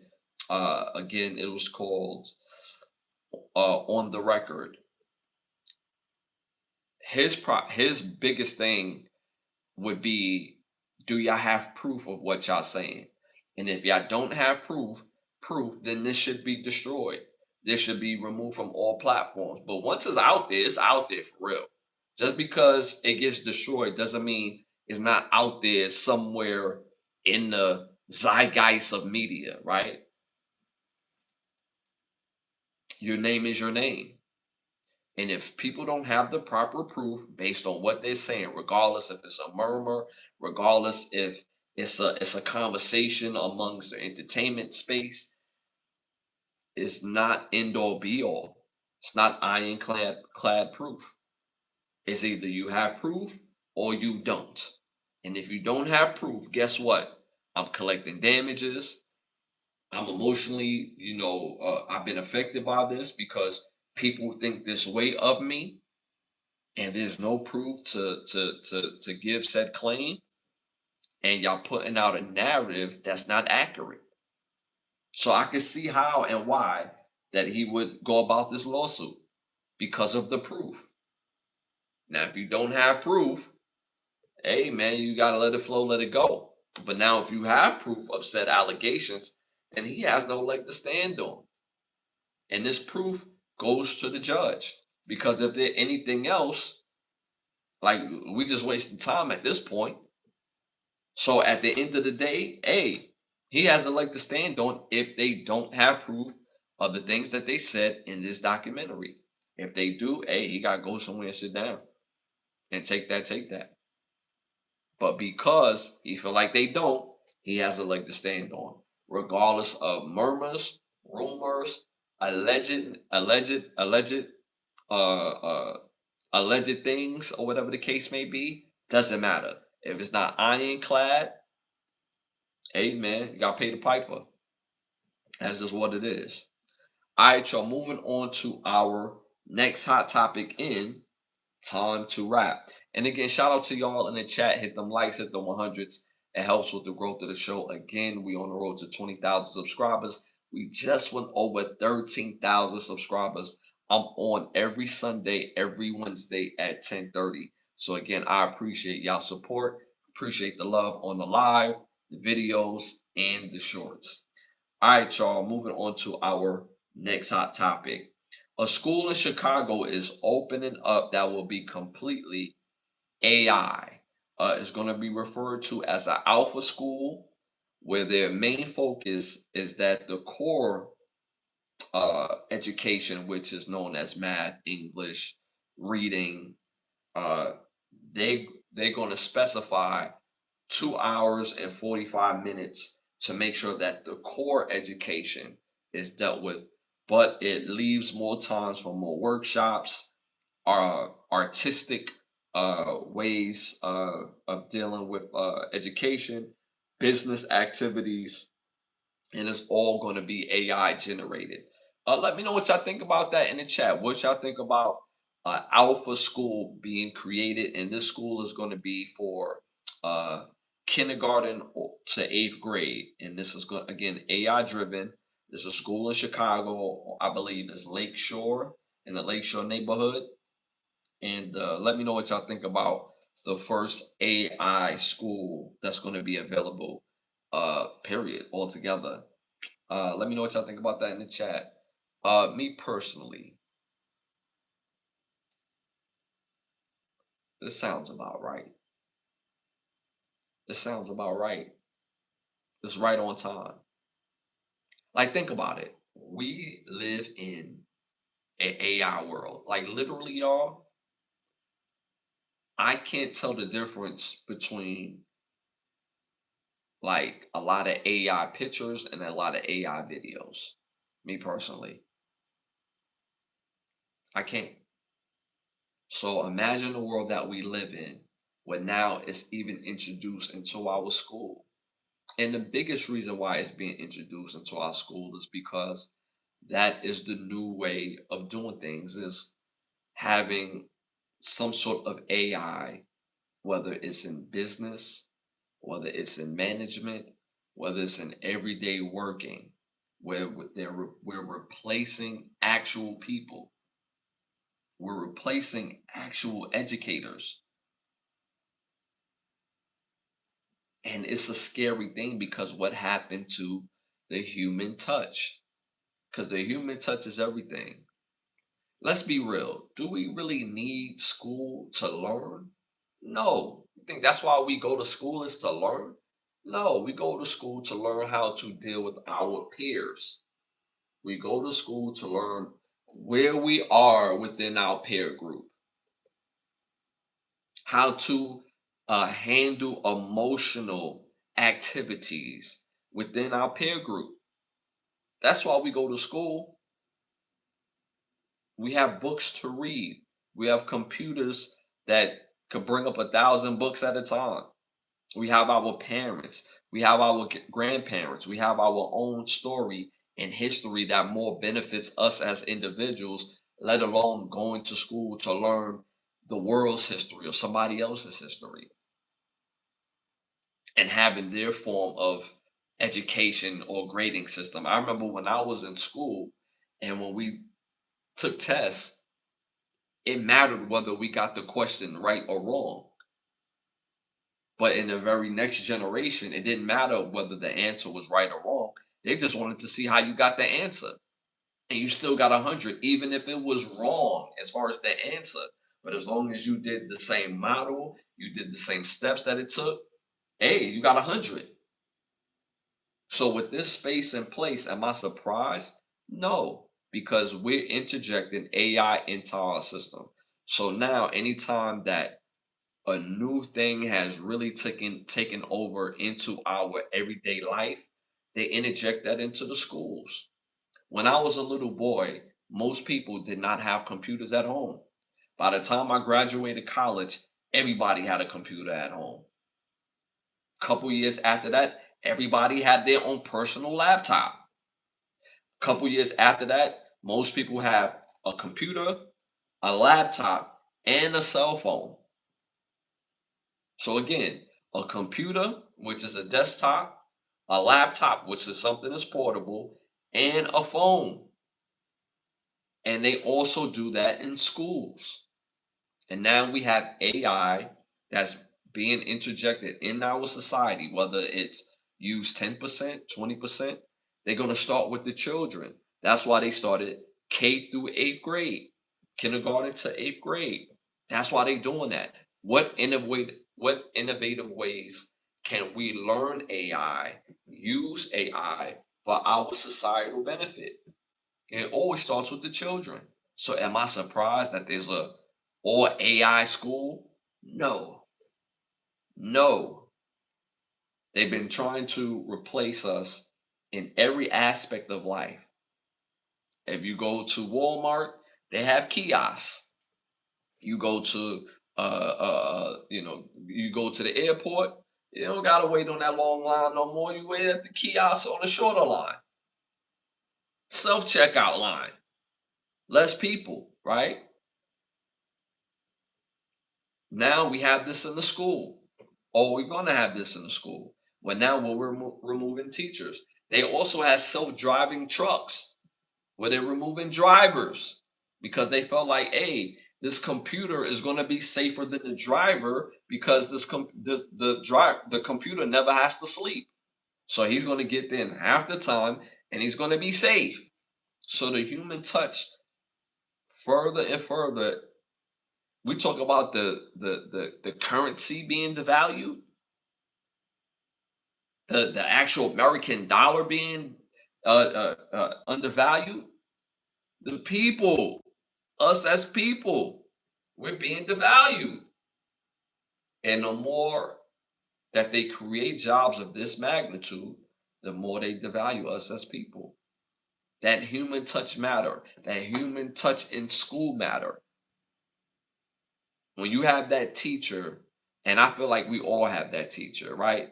That is our favorite because they gave us the same thing that we've been getting in school, but it was in such a way where it even unlocked our learning curve, or they gave us a certain level of confidence to always to be able to figure out what the answer is. I know I have, a few teachers like that just automatically who's my favorite teachers, and I can say their name right off the top of my head.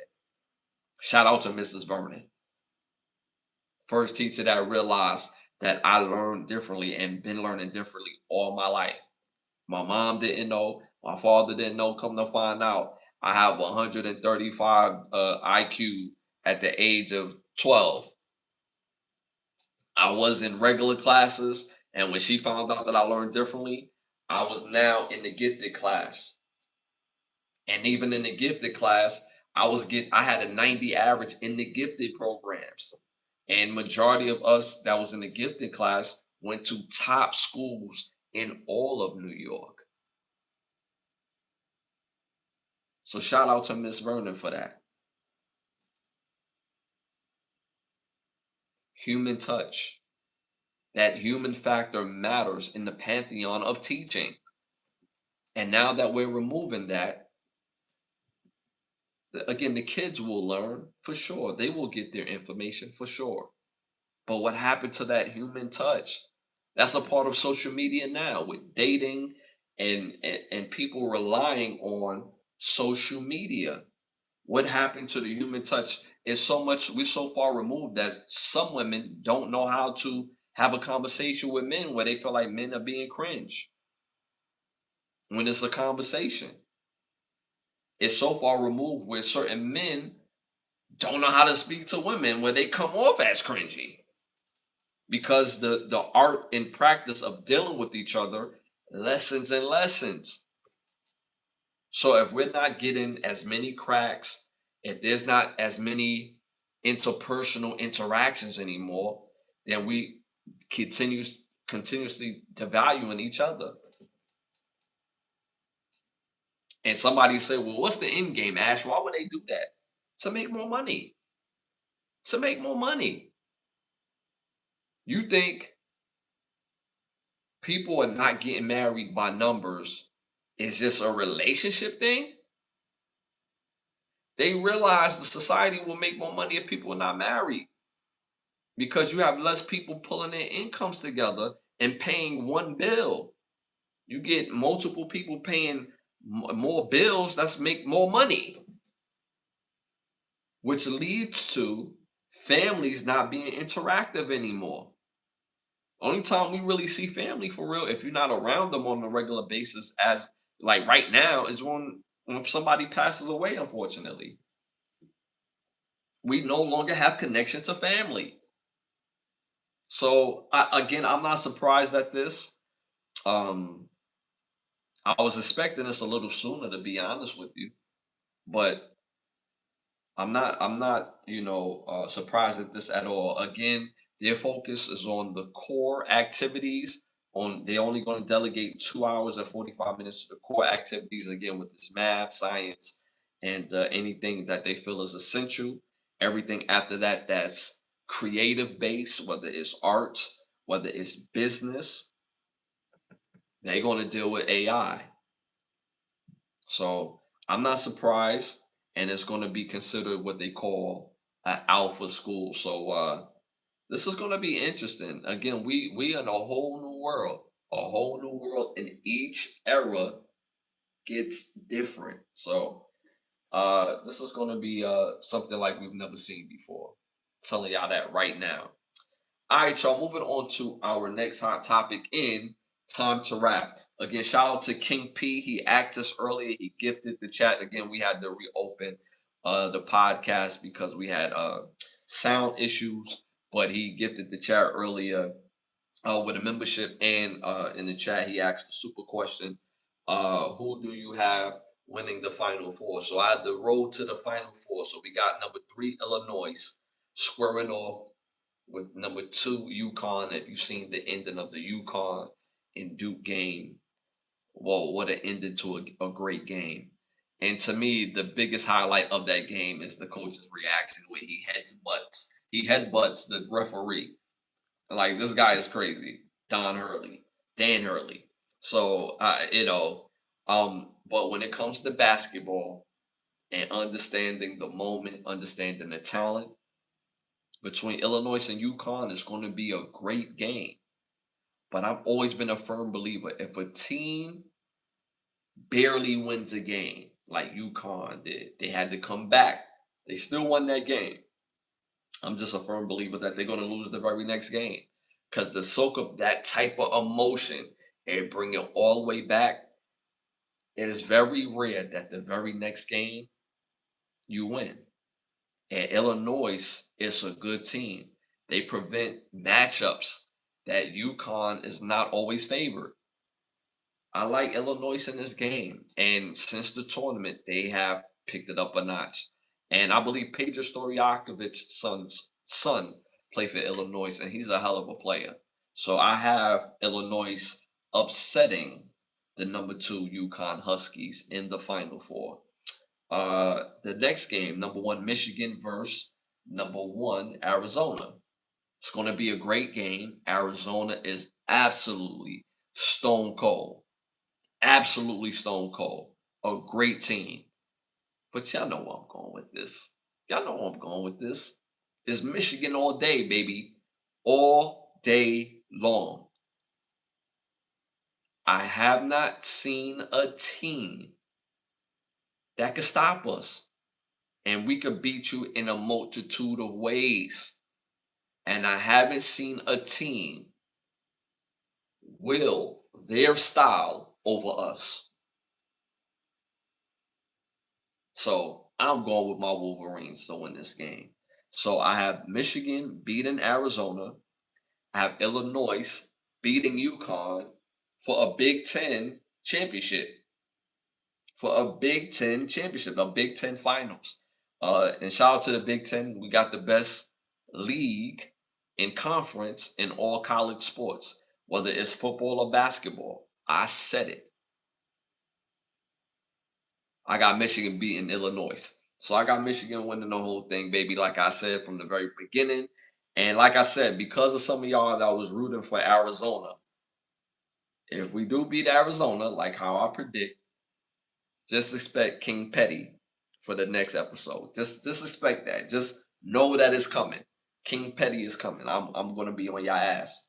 So again, I got Michigan beating Arizona, Illinois upsetting UConn, and I have Michigan beating Illinois in the final championship game. And that's my road to the final four. To the final four. All right, y'all. Moving on to our next segment, our keep the lie live segment. And again, shout out to y'all. Hit them likes, hit the 100s. It helps with the growth of the show. Again, we're on the road to 20,000 subscribers. We're a little over 13. We just went over 13,000 today. Major, major accomplishment. Eventually, I want to get a nice little YouTube plaque in the back. So again, I appreciate y'all support majorly each and every show. All right, so our keep the lie alive for this episode is this: be comfortable with not always being invited.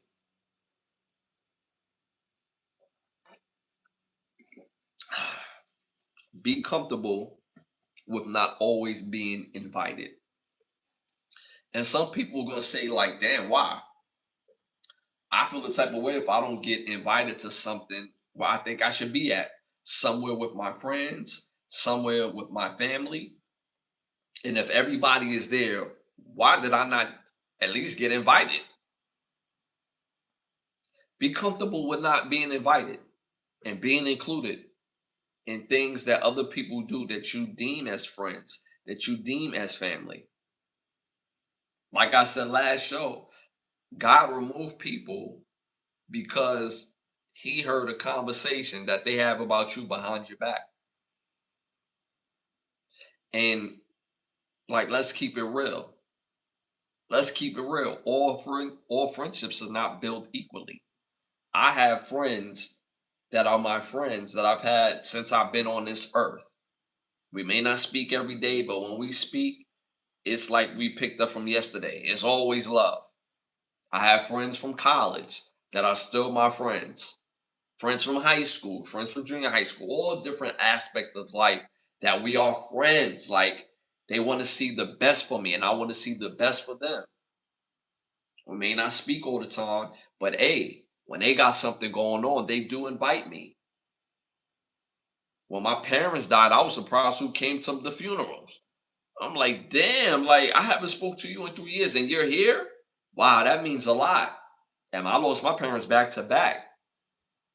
So be cool with and be comfortable with not always being invited into that space. Sometimes, not even sometimes, but we live in other people's perception. And how people see you is how they're going to treat you, whether that's good or bad. Meaning, if they treat you bad or they treat you good, it's because of the perception that they have of you. They're not going to try it, or some people will try it. So be comfortable in that because there's peace in that. There's peace in not being around people that's not all the way down with you. Even if you don't know it or not. Just because you don't know it or not, hey man, find peace in that because it's cool. You don't want to waste your energy around negative people and especially around liars. Remember, that's part of the theme of the show tonight. People that lie, whether you're in a relationship or whether it's a friendship. You don't want to be around liars. You don't want to have the type of friend or friends where you got a whole booger in your nose and you've been walking around every place, smiling in front of everybody, laughing in front of everybody, and you got a whole booger and one of your friends be like, yo, bro, you got this in your nose, man. Go handle that. And you look at your other friends like, damn, I didn't have this situation going on. Y'all didn't say nothing. Hey man, yo, hold this tic tac down. Hold this gum. Like your breath is hitting, bro. Damn, I've been speaking to y'all for the last 25 minutes. Ain't nobody else said nothing.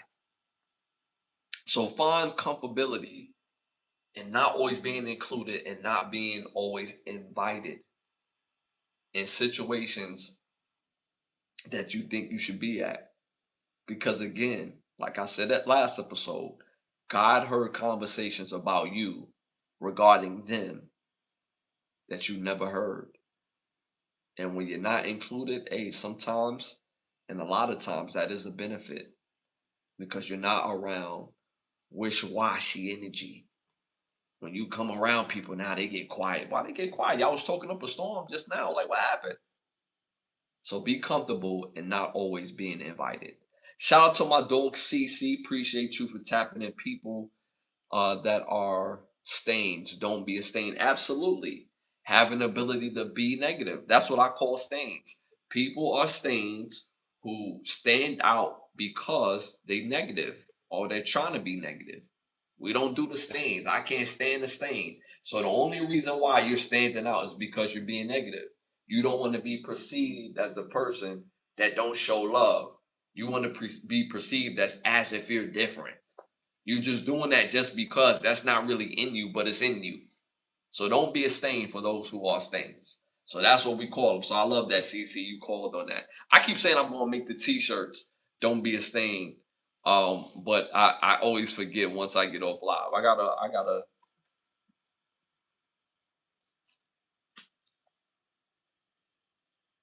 I actually just wrote it down so I can remember later. I gotta get t-shirts saying don't be a stain. So again, be comfortable with not always being included.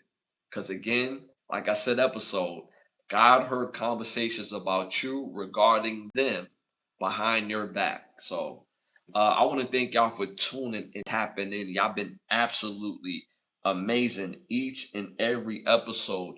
Again, thank y'all for liking those videos, those shorts, and of course the live. Continue to support, show major love and engagement. I'm Ashley Lovechild. Can the Brothers Get a Rap podcast, episode 251 to be exact. Again, I'm on every Sunday, every Wednesday, every Sunday, every Wednesday at 10:30. So again, come back, show your love, hit that share button. I drop videos daily, and I've been seeing y'all engagement. The engagement has gone up. I've been seeing y'all comments and y'all sharing the videos. And again, from the bottom of my heart, I appreciate that immensely because the show continues to grow each and every episode. I want to thank the presenting sponsor of this podcast, which is Button Snap. So again, where you get the finest of movies, shows, documentaries, and original content for your viewing pleasure of $4.99. Also want to thank OUV Records. Again, be on the lookout for that new OUV Records app, still in development. Y'all going to get a lot, tons of new music, and it's going to come at a barrage, and the music is pure fire. And I can't wait for y'all to get that. It's a better listening experience, a better visual experience, and it's coming directly from us as artists because Apple, Spotify does not support us as artists. They do their own thing. So we got to look out for ourselves, and they don't view us as partners. They view us as workers. So we not jacking that over here. So again, be on the lookout for the new OUV Records app that's still in development. And again, like we said before, do not be an agent of chaos. Do not be a stain. Do not have the ability to stand out by being negative. Have the ability to stand out by being positive. Lose that Willie Lynch mindset. Lose that it can only be one mindset. The only op we recognize over here is opportunity. We celebrate life culture. Hate has a location. It's just not here. And I got nothing but love for everybody that got love for me. And even if you have a difference of opinion and as me, that's okay too. That's okay too. It's all love. And again, I appreciate y'all support. Shout out to the chat. The chat show major love, man. Shout out to my dog, CC Ash. It took me a long time to understand that fear of missing out was a waste of time. No lie. I love that quote. I love that quote. There was times in my life too where I dealt with that too. Where I see my friends, they go on to Cancun, they go here, and I'm like, yo, y'all don't want to invite me? What, hey, where y'all do that at? Y'all just up and dip, but y'all all in Cancun, and to go from one country to the next, and we in college. That's not. Oh, we didn't wake up today. They like this was planned, right? You know what I'm saying? Like these are not grown ass men with careers that could say wake up on a Tuesday like you know what I want to go can I want to go to I want to go to another country Mexico or whatever and I want to see if my bros want to go out there with me so I don't go dolo you know what I'm saying we go chase some women out there whatever we all in college so this was planned so to go to Cancun without your boy I felt the way Anytime my friends would get together and I wasn't included, I always felt the way. Like, damn, they didn't even give me the opportunity to say anything. But I learned to view that differently. And because some relationships revealed itself as time passed, I'm no longer upset about that. It's like, yo, I wasn't included because, again, God heard conversations about me around them that I never heard. So they don't view me a certain way, like how I view them. See how that works? So sometimes you have to be comfortable in not being included because it could have been a great trip or it could have been a terrible trip. But at the end of the day, it's still ill begotten when something is not of the proper ilk and not of the proper energy. So I I got comfortable and not always being included and invited as well too. So I love that. I love that. Again, y'all are amazing. I love each and every one of y'all from the bottom of my heart. And I seriously say that again for supporting the show and supporting me, showing major, major love. Tuning and tapping in every Sunday and Wednesday is a major, major thing. And again, this is episode 251. Again, Can the Brothers Get a Rap podcast? I'm Ashley Lovechild, and I'm going to see y'all this Sunday at 10:30. Amen. It's love. I'm out. Peace.